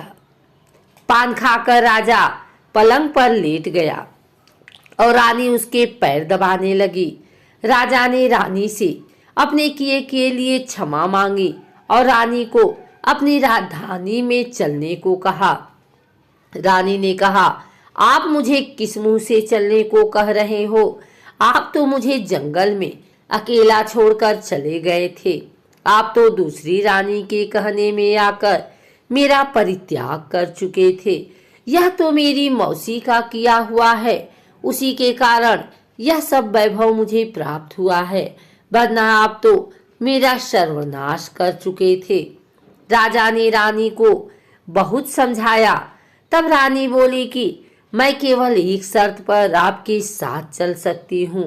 आप मेरी मौसी से वरदान मांगेंगे कि यह नगरी आपकी राजधानी के पास पहुँचा दें, जिससे जब मेरा मन चाहे आपके पास रहूं और जब जी चाहे तो मौसी के दिए महल में चली जाऊं। मेरी मौसी बड़ी दयालु हैं। संभव है कि वह हमारी बात मान जाए। राजा ने दशामाता मौसी से प्रार्थना की कि मौसी ने राजा की बात मानकर दोनों शहरों को पास पास स्थापित कर दिया, मानो एक दूसरे के ही भाग हों। राजा ने दशामाता की कृपा का फल जानकर शहर में ढिढोरा पिटवाया कि उनकी प्रजा दशामाता का पूजा किया करे। भगवती दशामाता ने जिस प्रकार कुलक्ष्मी पर दया की, वैसे ही दया सब जने पर करना। आइए सुनते हैं दशामाता की 6वीं कथा। एक राजा था, उसकी रानी कोमलांगी थी। वह फूलों की सैया पर सोया करती थी। एक दिन फूलों के साथ कच्ची कली भी आ गई। कच्ची कली के कारण उसे रात को नींद नहीं आई। वह करवटें बदलती रही। राजा ने पूछा, प्रिय, आज क्या बात है जो तुम्हें नींद नहीं आ रही है? रानी ने बताया कि आज फूलों में एक कच्ची कली आ गई है। वह मेरे शरीर में चुभ रही है, इसी कारण मुझे नींद नहीं आ रही है। राजा ने शयन कक्ष में एक दीपक जल रहा था, जिस ज्योति के स्वरूप कहते थे। ज्योति स्वरूप रानी की बात सुनकर हंसा। राजा ने हाथ जोड़कर उससे हंसने का कारण पूछा। ज्योति स्वरूप ने बताया कि अभी तो रानी को कच्ची कली के कारण इतनी तकलीफ हो रही है। कल सवेरा होने पर जब रानी का सिर का बोझा ढोना पड़ेगा, तब इनकी क्या गत होगी। राजा ने पूछा कि क्या मेरे जीवित रहते ऐसा संभव है? तब दीपक ज्योति स्वरूप ने उत्तर दिया, हाँ संभव है, तुम्हारे जीते जी संभव है। ज्योति स्वरूप की बात सुनकर राजा के मन में सोचा कि देववाणी कभी असत्य नहीं होती। होनी को कौन टाल सकता है? रानी को अवश्य बोझा ढोना पड़ेगा, परंतु यह हो सकता है कि यदि मैं इसे एक संदूक में बैठाकर समुद्र में बहा दूं, तो संभव है कि यह बोझा ढोने से बच जाए, क्योंकि समुद्र में डूब जाने पर बोझा ढोने से बच जाएगी। राजा ने उसी समय रानी से कहा, चलो मैं तुम्हारे मायके में छोड़ आऊं, कुछ दिन तुम वहीं पर रहना। रानी बोली, परंतु महाराज, मेरे मायके में तो कोई भी नहीं है, मैं वहां किसके पास रहूंगी? राजा ने कहा कि तुम्हारे गोत्र संबंधी वहां बहुत अच्छी दशा में हैं, मैं उन्हीं के पास तुम्हें भेज देता हूँ। रानी ने राजा की बात मान ली। रानी ने बहुमूल्य आभूषण और कीमती वस्त्र धारण किए। तब राजा ने रानी को संदूक में बिठाकर नदी में बहा दिया। वह नदी समुद्र में ऐसी जगह मिलती थी जहां पर राजा के बहनोई का राज्य था। समुद्र से मोती निकालने का ठेका राजा के बहनोई ने ले रखा था। वह संदूक बहता बहता जब राजा के बहनोई के इलाके में पहुंचा तो उसने मल्लाहों को आज्ञा देकर संदूक को समुद्र से बाहर निकलवा लिया। संदूक को उसने अपने महल के शयन कक्ष में भिजवा दिया और आदेश दिया कि मेरे पहुंचने तक इसे कोई नहीं खोले। राजा का बहनोई, जो उस जगह का स्वयं राजा था, उसके शयन कक्ष में संदूक के पहुंचते ही रानी को पता चला कि इस संदूक को राजा ने समुद्र में पाया है, तो वह फौरन शयन कक्ष में आई। उसने पहरेदारों को हट जाने को कहा। रानी ने संदूक को खोल लिया। उसे संदूक के अंदर 16 श्रृंगार किए एक स्वर्ग सुंदरी मिली। रानी ने अपने मन में सोचा कि यदि राजा इसको इस दशा में देखेंगे तो इसके ही हो जाएंगे और मुझे छोड़ देंगे। इसलिए उसने उस रानी के सब जेवर कपड़े उतार कर उसे फटे पुराने कपड़े पहना दिए और संदूक में बंद कर दिया। राजा जब बाहर से महल में आए तो उसने रानी को अपने शयन कक्ष में बुलाया और रानी से पूछा कि क्या तुमने देखा है कि इस संदूक में क्या है? रानी ने उत्तर दिया कि मैंने कुछ नहीं देखा है, मुझे नहीं पता कि इस संदूक में क्या है। राजा ने रानी के सामने संदूक खुलवाया तो उसे संदूक के अंदर फटे पुराने कपड़े वाली एक स्त्री दिखाई दी जो भिखारन सी लग रही थी। रानी ने कहा, यह कोई भिखारन लग रही है, इसको कारखाने में भिजवा दिया जाए, वह लकड़ी ढोकर अपना जीवन निर्वाह करती रहेगी। राजा ने रानी के कहे अनुसार उसे कारखाने में भिजवा दिया। एक दिन रानी की सहेलियां नदी में स्नान करके दशा माता का डोरा ले रही थी। उनके पास एक डोरा रह गया था। वे यह सोच रही थी कि इस डोरे को किसे दिया जाए कि उसी समय लकड़ी ढोने वाली रानी वहां आ गई। उन्होंने उसे रोककर पूछा, बहन, हमारे साथ दशा माता का एक डोरा ले लो। रानी ने कहा कि मुझे डोरा लेने में कोई हर्ज नहीं है, परंतु मुझे तो खाने भर को नहीं मिलता, मैं इस डोरे की पूजा कैसे करूंगी? वे बोली कि तुम इस बात की चिंता मत करो, हम हर रोज इस जगह स्नान करने आया करेंगी। 9 दिन तक हम यहाँ पर कथा कहेंगी, तुम भी रोज आकर कथा में शामिल हो जाया करना। 10वें दिन पूजा होगी, तब दशा माता चाहेंगी तो तुम्हारी दशा बदल जाएगी।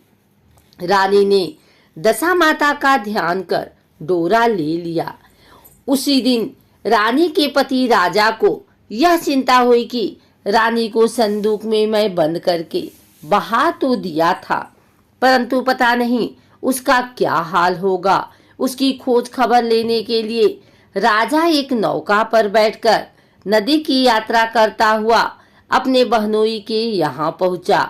संध्या के समय वह अपनी बहन से बोला, मेरे हाथ पैरों में बहुत दर्द हो रहा है, किसी दबाने वाले को बुलाओ। तब उसकी बहन ने लकड़ी धोने वाली भिखारिन को बुलाकर लाने की आज्ञा दी। उसे कहा, आज रात तुम मेरे भाई के पैर दबा दो। वह बड़े संकोच में पड़ गई। अपने मन में सोचने लगी, आज तक मैंने किसी पुरुष को छुआ तक नहीं। रानी अपनी भाई के पैर दबाने के लिए उस पर जोर डाल रही थी, इसलिए लाचार होकर उसने हाँ कर दी। राजा के पैर दबाते दबाते रानी को उसके पांव में पद्म दिखाई पड़ा। रानी चुपचाप रोने लगी। उसके आंसू राजा के पैरों पर टपक पड़ा। राजा ने उससे पूछा, तुम क्यों रो रही हो? तुम अपना भेद मुझे बताओ, मेरे द्वारा तुमको कोई हानि नहीं होगी।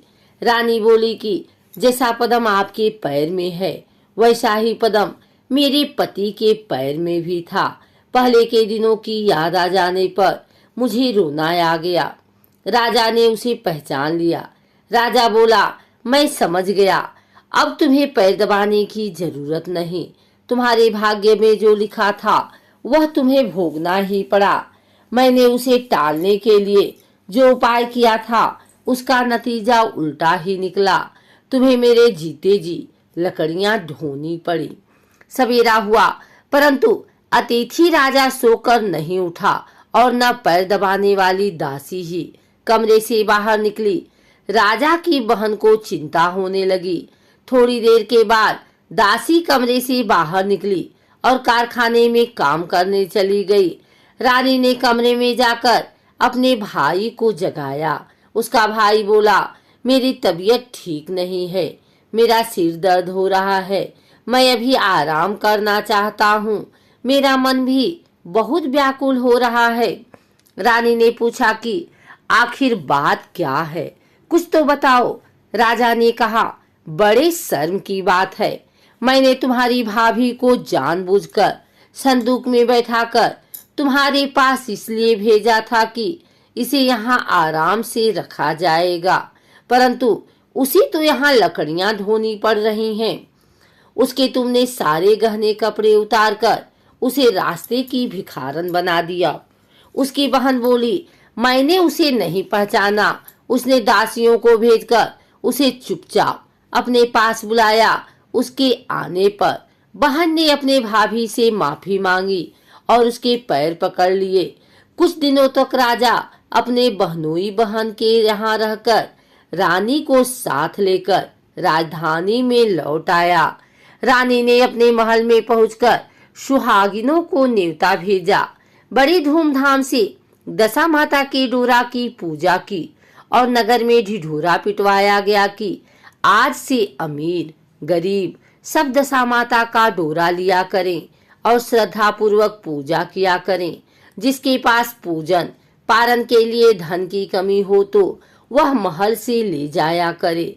जिस प्रकार रानी के दिन दशा माता ने फेरे, वैसे ही वह सबकी दशा को ठीक करें। आइए सुनते हैं दशा माता की 7वीं कथा। एक समय की बात है, एक राजा था। जब नाई उनके बाल काटने आया तो उसने राजा को बताया कि एक बहुत ही सुंदर कन्या है। उस कन्या को दशा माता का इष्ट था। वह पीपल की प्रतिदिन पूजा करती थी, दशा माता की कहानियां सुनती थी। दशा माता ने सोचा कि मेरा नियम रखने वाली की शादी अच्छी जगह होनी चाहिए।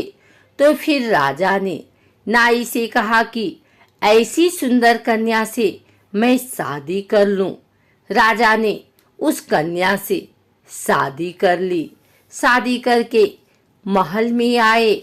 राजा के एक रानी पहले से थी। उस रानी ने सोचा कि इतनी सुंदर दूसरी रानी आ जाएगी तो मेरा रुतबा और आदर कम हो जाएगा। तो फिर जब बड़ी रानी काले हाथ करके आई और नई रानी के मुंह पर लगा दिया। राजा ने जब नई रानी का चेहरा देखा तो बहुत दुखी हुए कि नाई ने हमारे साथ धोखा किया है। ऐसी काले मुंह वाली गिलहरी जैसी शक्ल वाली लड़की से मेरी शादी करा दी। राजा ने नई रानी को अलग कक्ष में रख दिया। उससे बातचीत भी नहीं करते थे और उसकी तरफ देखते भी नहीं थे। राजा के ऐसे व्यवहार से छोटी रानी बहुत दुखी हो गई। उसको समझ नहीं आ रहा था कि वो क्या करे, कैसे राजा को समझाए।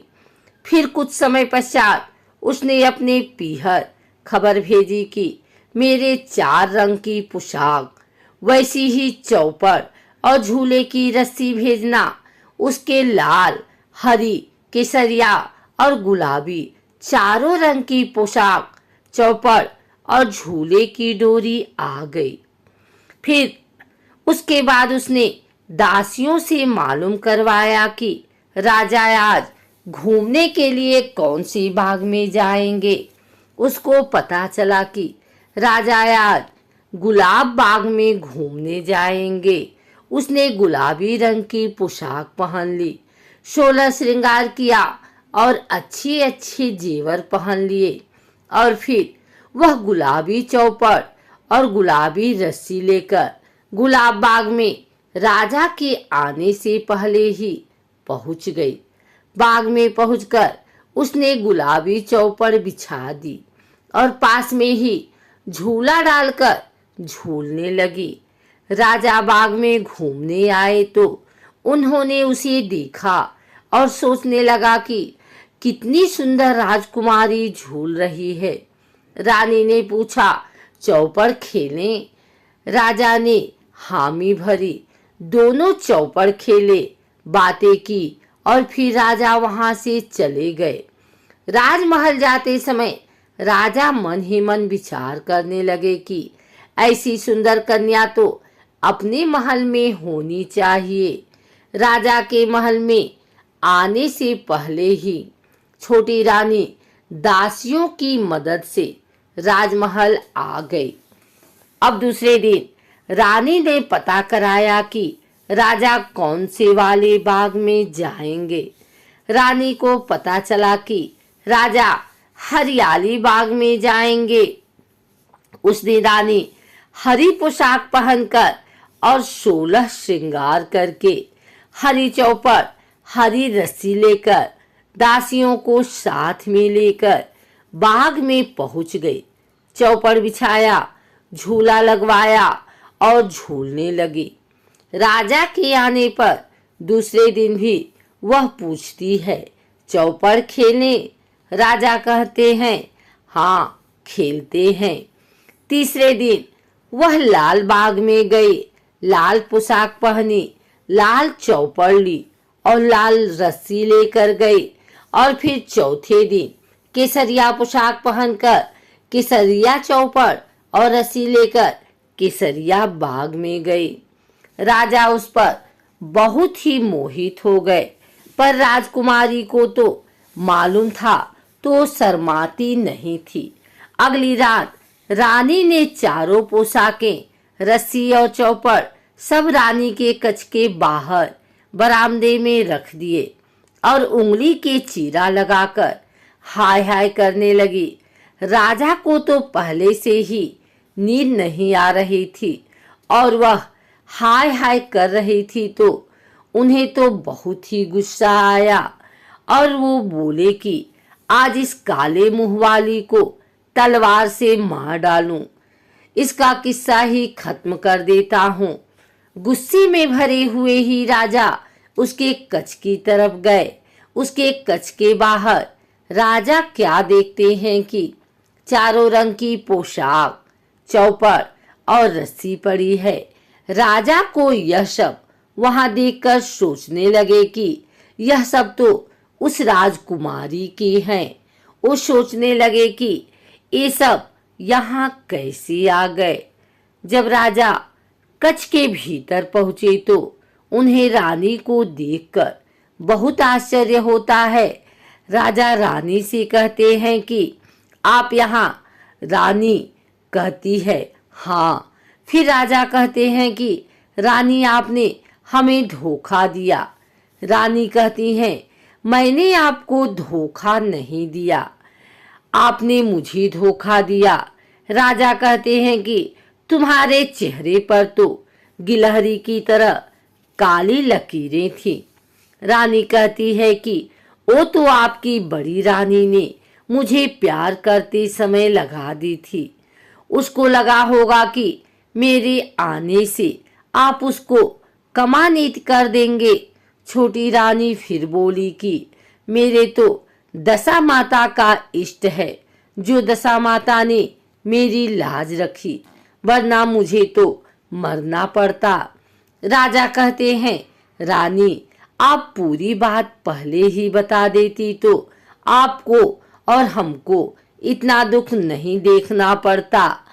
उसके बाद राजा ने बड़ी रानी को कमानेती कर दिया और छोटी रानी के साथ सुखपूर्वक रहने लगे।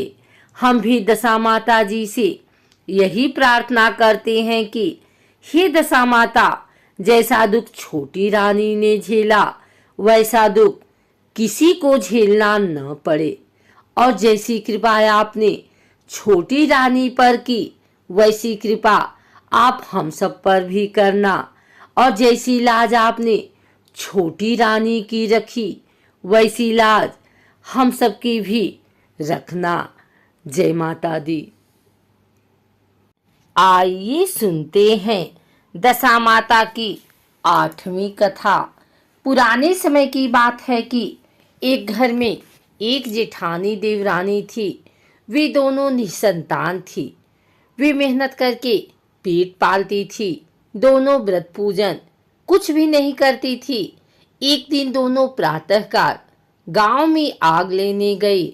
उस दिन गांव में दशा माता का पूजन था, इसलिए उन्हें किसी के यहाँ से भी आग नहीं मिली। आग न मिलने पर जेठानी देवरानी से बोली, आज हम दोनों का भी व्रत रहेगा। शाम को आग मिलने पर ही रसोई बनाकर भोजन करेंगी। शाम हो जाने पर जेठानी अपनी पड़ोसन के यहाँ से आग लेने गए। पड़ोसन ने उसे आदरपूर्वक बैठाया। जेठानी ने पड़ोसन से पूछा, दशा माता का पूजन करने से क्या होता है? पड़ोसन ने बताया कि जिस बात की इच्छा करके डोरा लिया जाता है वह इच्छा पूर्ण हो जाती है। जेठानी यह सुनकर पड़ोसन से बोली, अगली बार जब डोरा लेना हो तो मुझे भी बताना, मैं भी डोरा लूंगी। जेठानी जैसे ही आग लेकर घर से बाहर आई तो उसे गायें चरकर आती दिखाई दी। ग्वाला पीछे आ रहा था। उसके कंधे पर एक बछड़ा था और एक गाय बछड़े को चाटते हुए चल रही थी।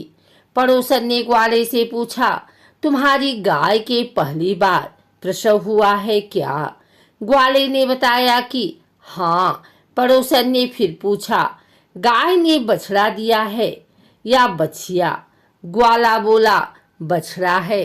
यह जानकर जेठानी से पड़ोसन ने कहा कि घर जाकर दशा माता का डोरा ले लो। 9 दिन तक व्रत रखकर कथा सुनना तथा 10वें दिन सिर सहित स्नान करके पूजन करना। दशा माता चाहेंगी तो 10 दिन के भीतर ही तुम्हारी मनोकामना पूर्ण हो जाएगी। जेठानी ने घर जाकर सारी बातें देवरानी को बताई।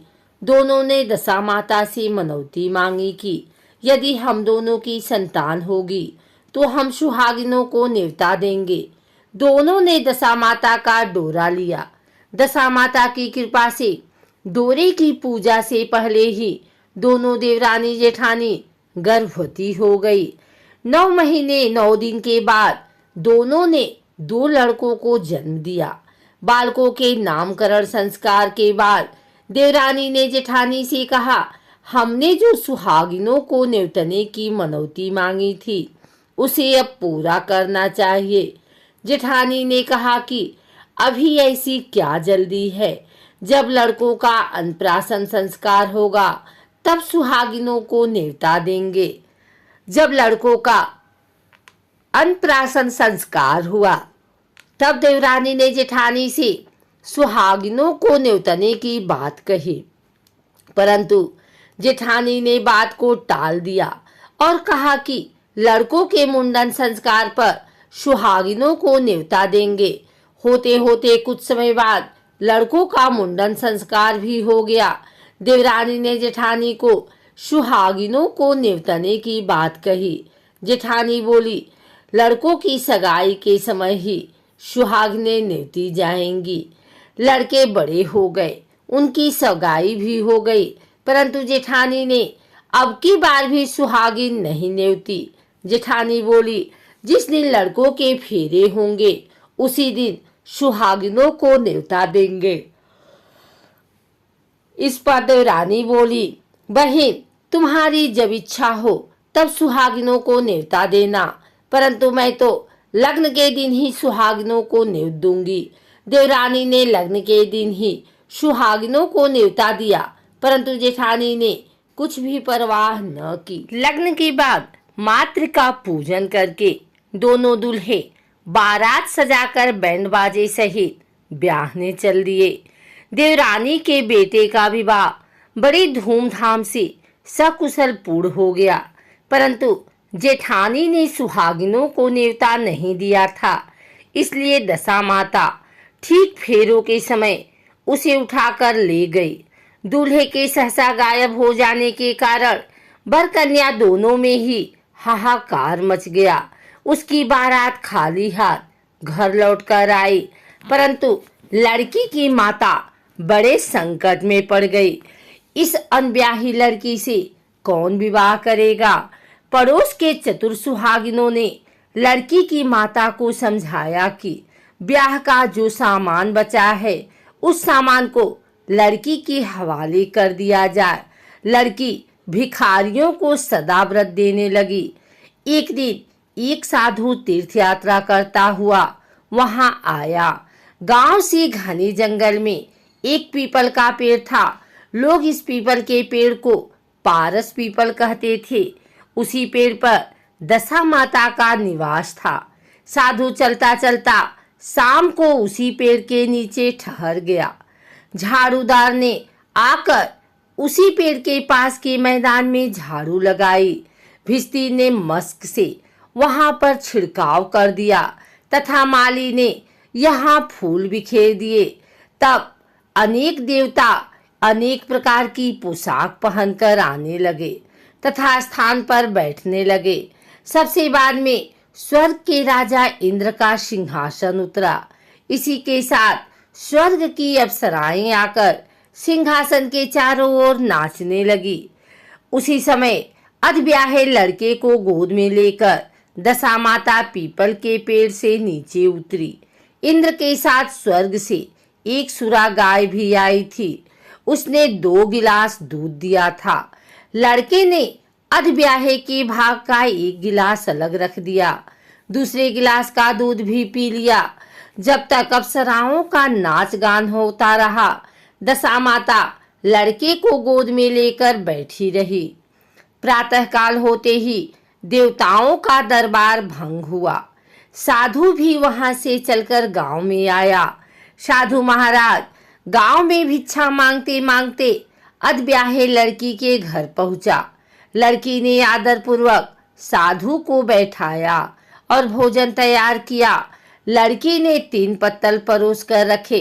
पहली पत्तल अधब्याहे अपने पति के लिए रखी, दूसरी पत्तल बाबा जी के सामने रखी और एक पत्तल अपने सामने रखी।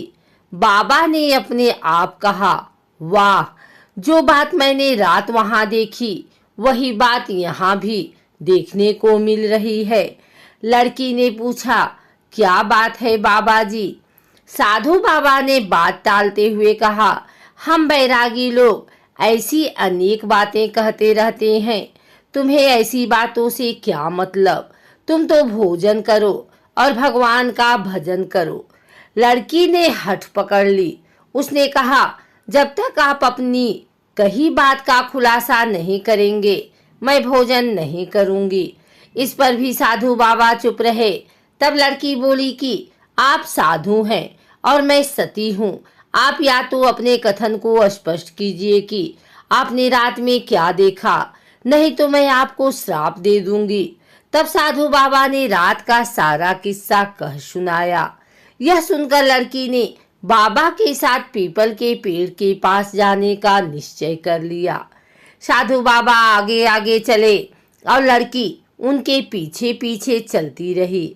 साधु बाबा लड़की को पारस पीपल के पास छोड़कर चले गए। संध्या होने पर नित्य की तरह जमादार ने झाड़ू लगाई, विष्णु ने अपने मस्क से पानी का छिड़काव किया और माली ने फूल बिछाए। देवताओं के राजा इंद्र आए। अप्सराओं का नाच गान प्रारंभ हो गया।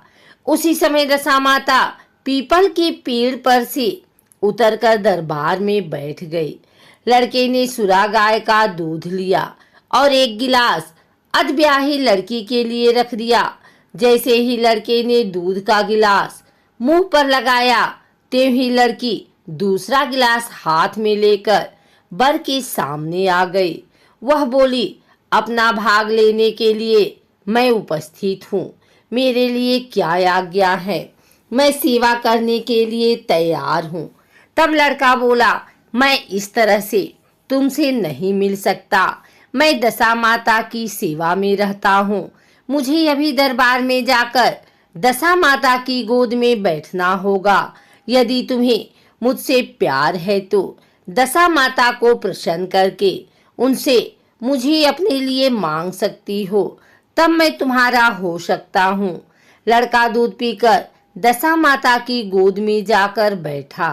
लड़की अप्सराओं के साथ नाच गाने लगी। जब सवेरा हुआ तो दशा माता ने इस नई लड़की को बुलाकर पूछा, तुम कौन हो? तुम्हारे नाचने से मैं बहुत प्रसन्न हुई। जो कुछ मांगना है मांग लो। लड़की ने दशा माता से वचन ले लिया कि मैं जो कुछ मांगूंगी वह आप मुझे प्रदान करेंगी।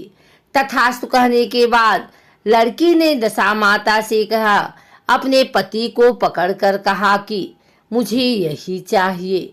दशा माता ने कहा, तूने मांगा तो बहुत, परंतु मैं वचन दे चुकी हूँ, इसी कारण मैं तेरे पति को तुझे वापस देती हूँ। राजा इंद्र ने पूछा कि भगवती, यह सब क्या राज है? मैं इस राज को जानना चाहता हूँ। तब दशा माता ने बताया कि यह लड़का मेरे वरदान से ही प्राप्त हुआ था और इसकी माता ने मनौती मांगी थी कि लड़का पैदा होने पर मैं सुहागिनों को न्योता दूंगी, परंतु उसने अभी तक अपना वचन पूरा नहीं किया। इस कारण मैं इस लड़के को विवाह मंडप से उठा लाई थी।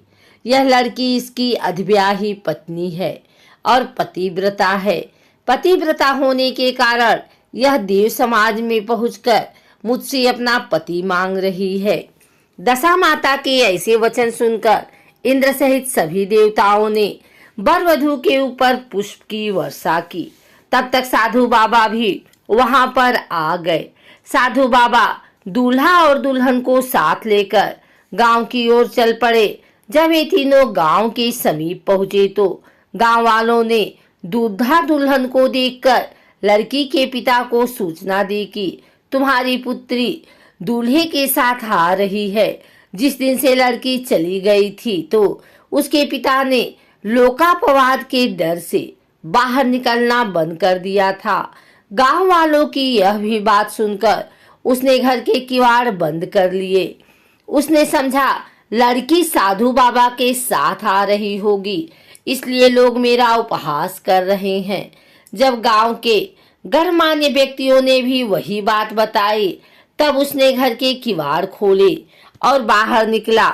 जब उसने सचमुच अपने द्वार पर लड़की और दामाद को खड़े देखा तो उसकी प्रसन्नता का ठिकाना नहीं रहा। लड़की के पिता ने इस खुशी के मौके पर बहुत दान पुण्य किया और फिर से विवाह की तैयारी की।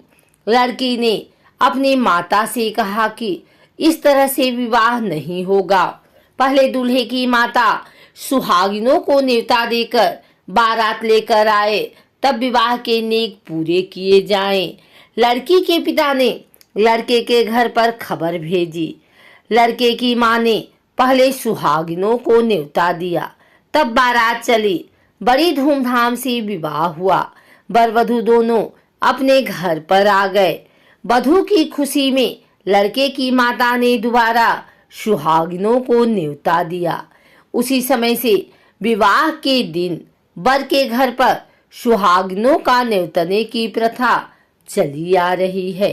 दशा माता ने जिस तरह सती की दशा बदली, वैसे वह सभी का कल्याण करें। आइए जानते हैं दशा माता की नवमी कथा। एक गांव में एक बुढ़िया ब्राह्मणी रहती थी। वह बहुत गरीब थी। उसका एक बेटा था। एक दिन वह अपने बेटे से बोली, बेटा, कुछ ऐसा काम करो जिससे 4 पैसे की आमदनी हो और हम दोनों का जीवन निर्वाह हो। अब मेरे तो बुढ़ापे के कारण हाथ पैरों ने जवाब दे दिया है। तब उसका लड़का गांव वालों के जानवर चराने लगा। एक दिन लड़का पशुओं को पानी पिलाने नदी पर ले गया। वहां पर महिलाएं स्नान करके दशा माता का डोरा ले रही थी। उनके पास एक डोरा बच गया था। उनमें से एक स्त्री ने कहा कि इस लड़के से पूछो कि यह किसका बेटा है। तब एक स्त्री लड़के के पास जाकर पूछने लगी, तुम्हारे घर में कौन कौन है? लड़के ने बताया कि केवल मेरी बूढ़ी माँ है। स्त्रियों ने लड़के को एक डोरा देते हुए कहा कि तुम इसे ले जाकर अपनी माता को दे दो और कहना कि इसका पूजन और व्रत करें। हम तुम्हें सीधा और पूजा की सामग्री भी बता देते हैं। इसे भी अपने माता को बता देना। लड़के ने उनसे डोरा ले लिया। फिर सब स्त्रियों ने उसे सीधा भी दिया। लड़का उस सामान को लेकर घर आया। उसने दरवाजे से ही माँ को पुकार कर कहा, गठरी को उतार लो, मैं बोझ से दबा जा रहा हूँ। उसकी माँ बहुत प्रसन्न हुई। माँ ने बेटे से पूछा, यह सब कहाँ से लाए हो? लड़के ने माँ को सब समाचार सुनाकर दशा माता का डोरा भी दे दिया। बुढ़िया ने डोरे को लेकर माथे से लगाया और उसी दिन से व्रत करने लगी। 9 दिन तक कथा कहानी कहती रही। 10वें दिन उसने डोरे की पूजन की। वह देहरी के बाहर गोबर से लीप रही थी कि उसी समय एक बहुत ही गरीब बुढ़िया आकर बोली कि क्या कर रही हो बहन? उसने जवाब दिया कि आज मेरे घर पर दशा माता का पूजन है, इसलिए लीप रही हूँ। उस बुढ़िया रूपी दशा माता ने मुझे बहुत प्यास लगी है बोली, थोड़ा सा पानी पिला दे। इस पर लड़के की माता बोली, मैं तो इस मिट्टी के बर्तन से पानी पीती हूँ, मेरे यहाँ लोटा न लुटिया कुछ भी नहीं है, तुमको पानी किस में पिलाऊं? एक कटोरी ही मेरे घर में है, पता नहीं वह कहाँ पड़ी होगी। जरा तुम ठहरो, मैं कटोरी लेकर आती हूँ, तब तुमको पानी पिलाऊंगी। बुढ़िया हाथ धोकर अंदर कटोरी लेने गई। इसी बीच दशा माता, जिन्होंने बुढ़िया का रूप धारण कर रखा था, उसके मटके रखने की जगह पर एक सोने का घड़ा रखकर अंतर ध्यान हो गई। उस जगह पर एक सोने का घड़ा रखकर जब वो अंतर ध्यान हो गई तो बुढ़िया कटोरी लेकर मटके के पास आई। वहां सोने का घड़ा देखकर घबराई। वह मन में सोचने लगी कि मुझ पर बुढ़ापे में चोरी का नाम लगेगा, मैं चोर कहलाऊंगी। वह इस चिंता में दशा माता रूपी बुढ़िया को खोजने निकली। तब तक उसका लड़का भी घर आ गया था। उसने माँ से पूछा, तुम किसे खोज रही हो? उसने बताया, अभी क्षीण अवस्था वाली बुढ़िया आई थी और यहाँ सोने का घड़ा रखकर न जाने कहाँ चली गई। लड़के ने बताया, वह ही तो दशा माता थी, उन्होंने तुमको यहाँ घड़ा दिया है। दोबारा फिर कभी वह आए तो उनके स्वागत में कोई कमी नहीं रखना और उनकी आज्ञा का पालन करना। जब तुम नदी पर नहाने जाओ तो तुम्हें नदी घाट पर जो भी चीज मिले उसको दशा माता का दिया हुआ प्रसाद समझकर ले लेना। किसी से यह पूछताछ मत करना कि यह चीज किसकी है, यह कहाँ से आई है। बुढ़िया नदी में नहाकर बाहर निकली तो उसे सोने का घड़ा भरा दिखाई दिया और उसके पास ही अच्छे वस्त्र रखे थे। बुढ़िया ने कपड़ों को पहन लिया और घड़े को हाथ में लेकर चलने की तैयारी की। 4 कहार एक डोली लेकर उसके पास आए। कहारों ने उसे डोली में बैठने को कहा। बुढ़िया जब घर पहुंची तो उसने देखा कि वहां तो एक आलीशान महल खड़ा था। बुढ़िया महल के अंदर चली गई। वहां उसने श्रद्धा पूर्वक और भक्ति भाव से दशा माता के डोरे का पूजन किया और हाथ जोड़कर वरदान मांगा कि जिस प्रकार तुमने मुझे संपत्ति दी है उसी प्रकार मेरे घर में एक सुशील बहू और आ जाए, तभी यह सब शोभा देगा। कुछ दिनों बाद लड़के का विवाह हो गया और बहुत ही सुंदर बहू सुशील बुढ़िया के घर आ गई। बुढ़िया ने दोबारा दशा माता से वर मांगा कि जैसे मेरे बहू बेटे सुशील और सज्जन हैं, उसी प्रकार के मैं पौत्र पाऊं। कुछ दिनों बाद बुढ़िया के यहाँ एक पौत्र रूपी रत्न पैदा हुआ। एक दिन बुढ़िया ने अपनी बहू को पास बैठाकर समझाया कि मेरी यह सब संपत्ति दशा माता की प्रदान की हुई है। उन्हीं की कृपा से तुम इस घर में आई हो। मेरे नहीं रहने के बाद यदि कोई मैले कुचैले कपड़े धारण किए बुढ़िया तुम्हारे घर पर आए तो उसे आंचल के छोर से पोंछ डालना, घिन मत करना, उससे प्रार्थना करना, यह सब आपका ही दिया हुआ है। तो जब भी दशा माता का डोरा लेना हो तब उसको तुम भी अवश्य लेना और श्रद्धा पूर्वक उसका पूजन करना। जब भी तुम्हारे ऊपर संकट के बादल घिर आए तो सुहागिनों को न्योता देना। दशा माता की कृपा से तुम्हारी सब इच्छाएं पूरी होंगी। कुछ दिनों के बाद बुढ़िया का स्वर्गवास हो गया। दशा माता ने सोचा कि बुढ़िया के घर चलकर देखना चाहिए कि उसकी बहू सास के वचनों का पालन करती है या नहीं। एक दिन दशा माता ने वृद्धा भिखारिन का वेश धरकर उसके घर गई। उसे देखते ही बहू खड़ी हो गई, उसके पांव छुए और बालक को उनकी गोद में डाल दिया।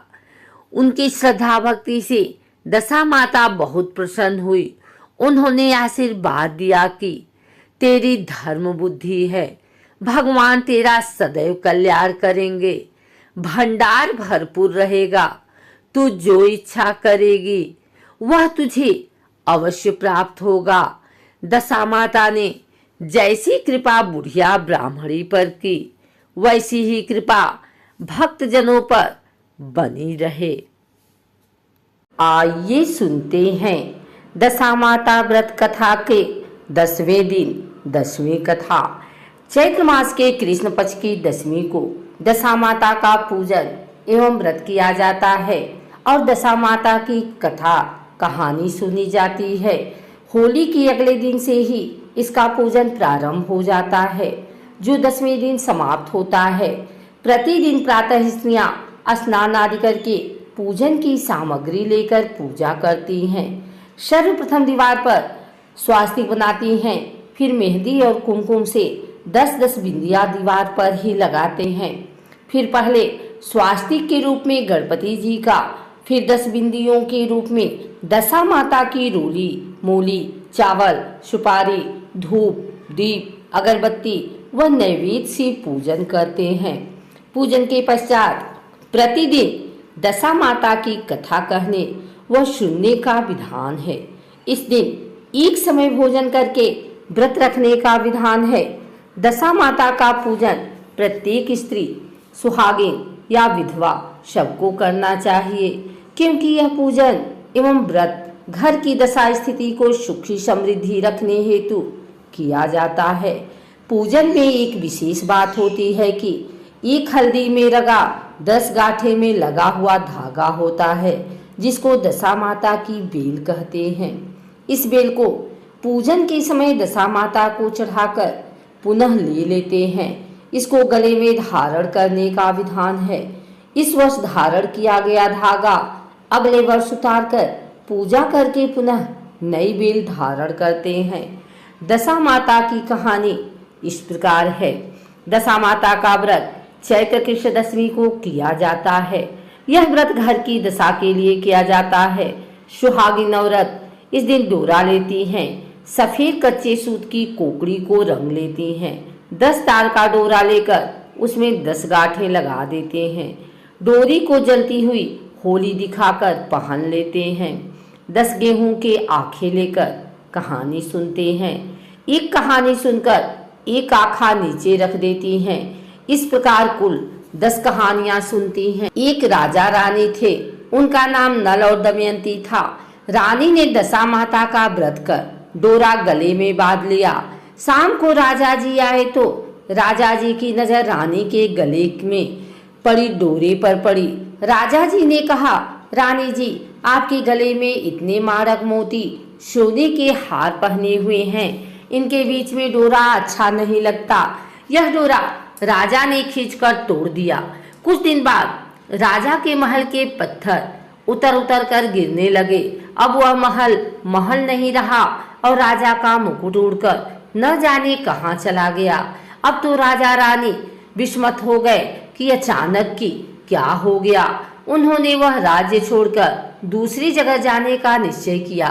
राज्य के बाहर थोड़ी दूर की रास्ते में अंधेरा हो गया। राजा रानी ने वहीं रात बिताने का निश्चय किया। उन्होंने वहां एक माली का बगीचा देखा। माली बाहर आया तो राजा ने पूछा, हम रात यहाँ बसेरा कर लें क्या? माली ने कहा, हाँ कर लो। जब राजा रानी वहां रात रुके, सुबह उठने पर देखा बगीचा तो हरा भरा था, एकदम से बंजर कैसे हो गया। वहां घास का तो नामो निशान नहीं था। जब किसान था और उसने भी यह हाल देखा तो राजा रानी को बहुत बुरा भला कहा और वहां से निकाल दिया। राजा रानी आगे गए तो वहां एक तेलन का घर देखा तो तेलन से दोपहर रुकने का आश्रय मांगा। तेलन ने भी उसे आश्रय दिया। तेलन के तेल को कोटिए और डिब्बे तेल से भरे हुए थे। जब राजा रानी वहां से चले गए तो देखा तेल के डिब्बे और कोटी अपने आप खाली हो गए। तब तेलन ने कहा, क्या मालूम कैसे नरभागों को मैंने आश्रय दिया, जो मेरे तो नुकसान ही नुकसान हो गया। वहां से राजा रानी गालियां खाते हुए आगे बढ़े। थोड़ी देर बाद राजा की बहन का गांव आया। राजा ने किसी से कहलवाया कि उसके भाई भौजाई आए हैं और तालाब के किनारे रुके हुए हैं। बहन ने यह समाचार सुना तो भाई भौजाई के लिए 2-4 ठंडी रोटी ऊपर से 2 प्याज डालकर नौकर के साथ भिजवा दिए और वापस समाचार कहलवाया कि अभी मेरे को समय नहीं है और यह कलेवा कर लें। भाई भौजाई ने आपस में कहा, बहन का कोई कसूर नहीं, सब अपनी दशा का चक्कर है, अपनी दशा खराब है इसलिए सभी बैरी हो गए हैं। और दोनों ने रोटी और प्याज वहां पर खड्डा खोदकर गाड़ दिया। थोड़े और आगे गए तो राजा का दोस्त मिल गया और कहा कि मेरे घर चलो, और घर ले जाकर उनकी खूब खातिरदारी करी, चाय पानी पिलाया। और भाई दोस्त की घर की एक दीवार पर खूंटी पर एक हार लटका हुआ था, वहीं पर एक मोर बैठा हुआ था। उसने वह हार निगल लिया। राजा रानी वहां से रवाना हो गए। दोस्त की पत्नी ने देखा कि जो हार खूंटी पर टिका हुआ था वह वहां पर नहीं है। दोस्त की पत्नी ने कहा कि जिन्हें आपने घर पर बुलाया था उन्होंने मेरा हार चुरा लिया है। पति ने कहा कि मेरा दोस्त चोर नहीं है, गरीबी के कारण ले गया होगा। राजा रानी ने सोचा कि अब हम दोनों को एक ही जगह पर जाकर रहना चाहिए जहां हमें कोई न जानते हो और कोई न रहे। राजा रानी एक जंगल में चले गए। वहां पर राजा दिन में लकड़ियां की भारी भेजकर पैसों से आटा नमक मिर्ची आदि लाकर अपना गुजारा करते। एक दिन रानी ने राजा से कहा कि मैं दशा माता का व्रत करूंगी, मुझे कच्चा सूत का डोरा और कोकड़ी लाकर देना। दूसरे दिन राजा ने ज्यादा लकड़ियां इकट्ठी की और रानी के लिए कच्चा सूत और डोरी की गट्ठी भी ले आए। रानी ने कहा कि मुझे यह डोरा बनाना है और होली की झाल देखनी है, उसके बाद पूजा करनी है और कथा सुननी है। दूसरे दिन राजा पूजा पाठ की सामग्री ले आया और खुद पूजा की और कथा सुनी। और होली को देखने के लिए वह गांव से थोड़ी दूर आ गया जहां कुछ लोग रहते थे। वहां पर कुछ औरतें पूजा कथा कर रही थी। रानी ने कहा कि मुझे भी पूजा कथा करनी है और मेरा यह डोरा सफेद है, इसे रंगना भी है।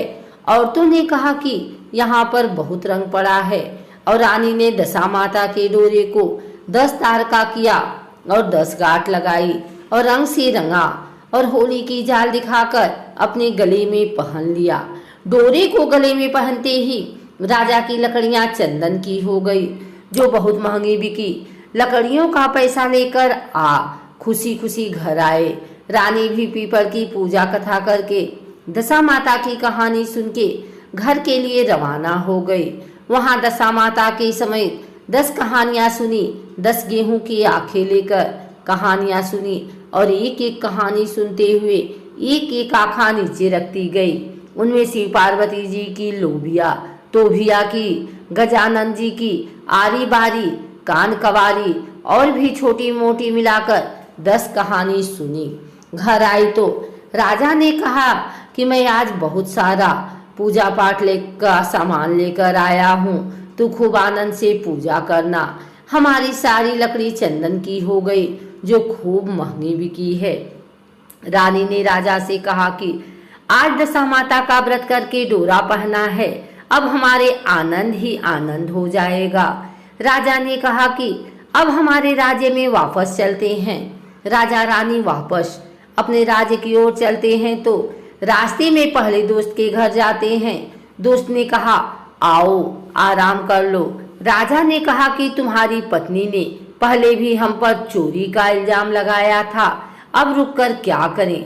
दोस्त ने फिर भी उन्हें रोका और पहले वाले कमरे में ही बैठा दिया, चाय पानी और कलेवा करवाया।